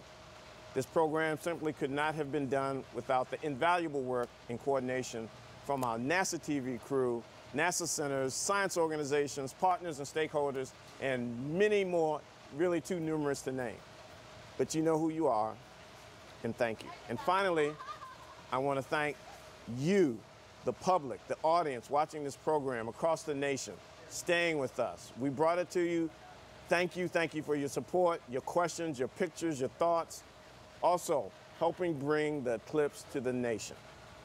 And of course, Dottie, Alex, John, Sean, Karen, what a day. What a day. An amazing day. And 2024? 2024. Be there. Are we going to be there again? Yes. Can I hang out with you guys again? Yes, let's do this again. All right. We'll see you guys in 2024. Thank you for watching NASA TV, where through the eyes of NASA, you've experienced Eclipse 2017. Please go to the NASA websites. The story does not end here. The story does not end here. Many more images and science data will be coming out over the next several days. They will be awesome too. So stay tuned and visit our website and social media accounts. Hanging out with John.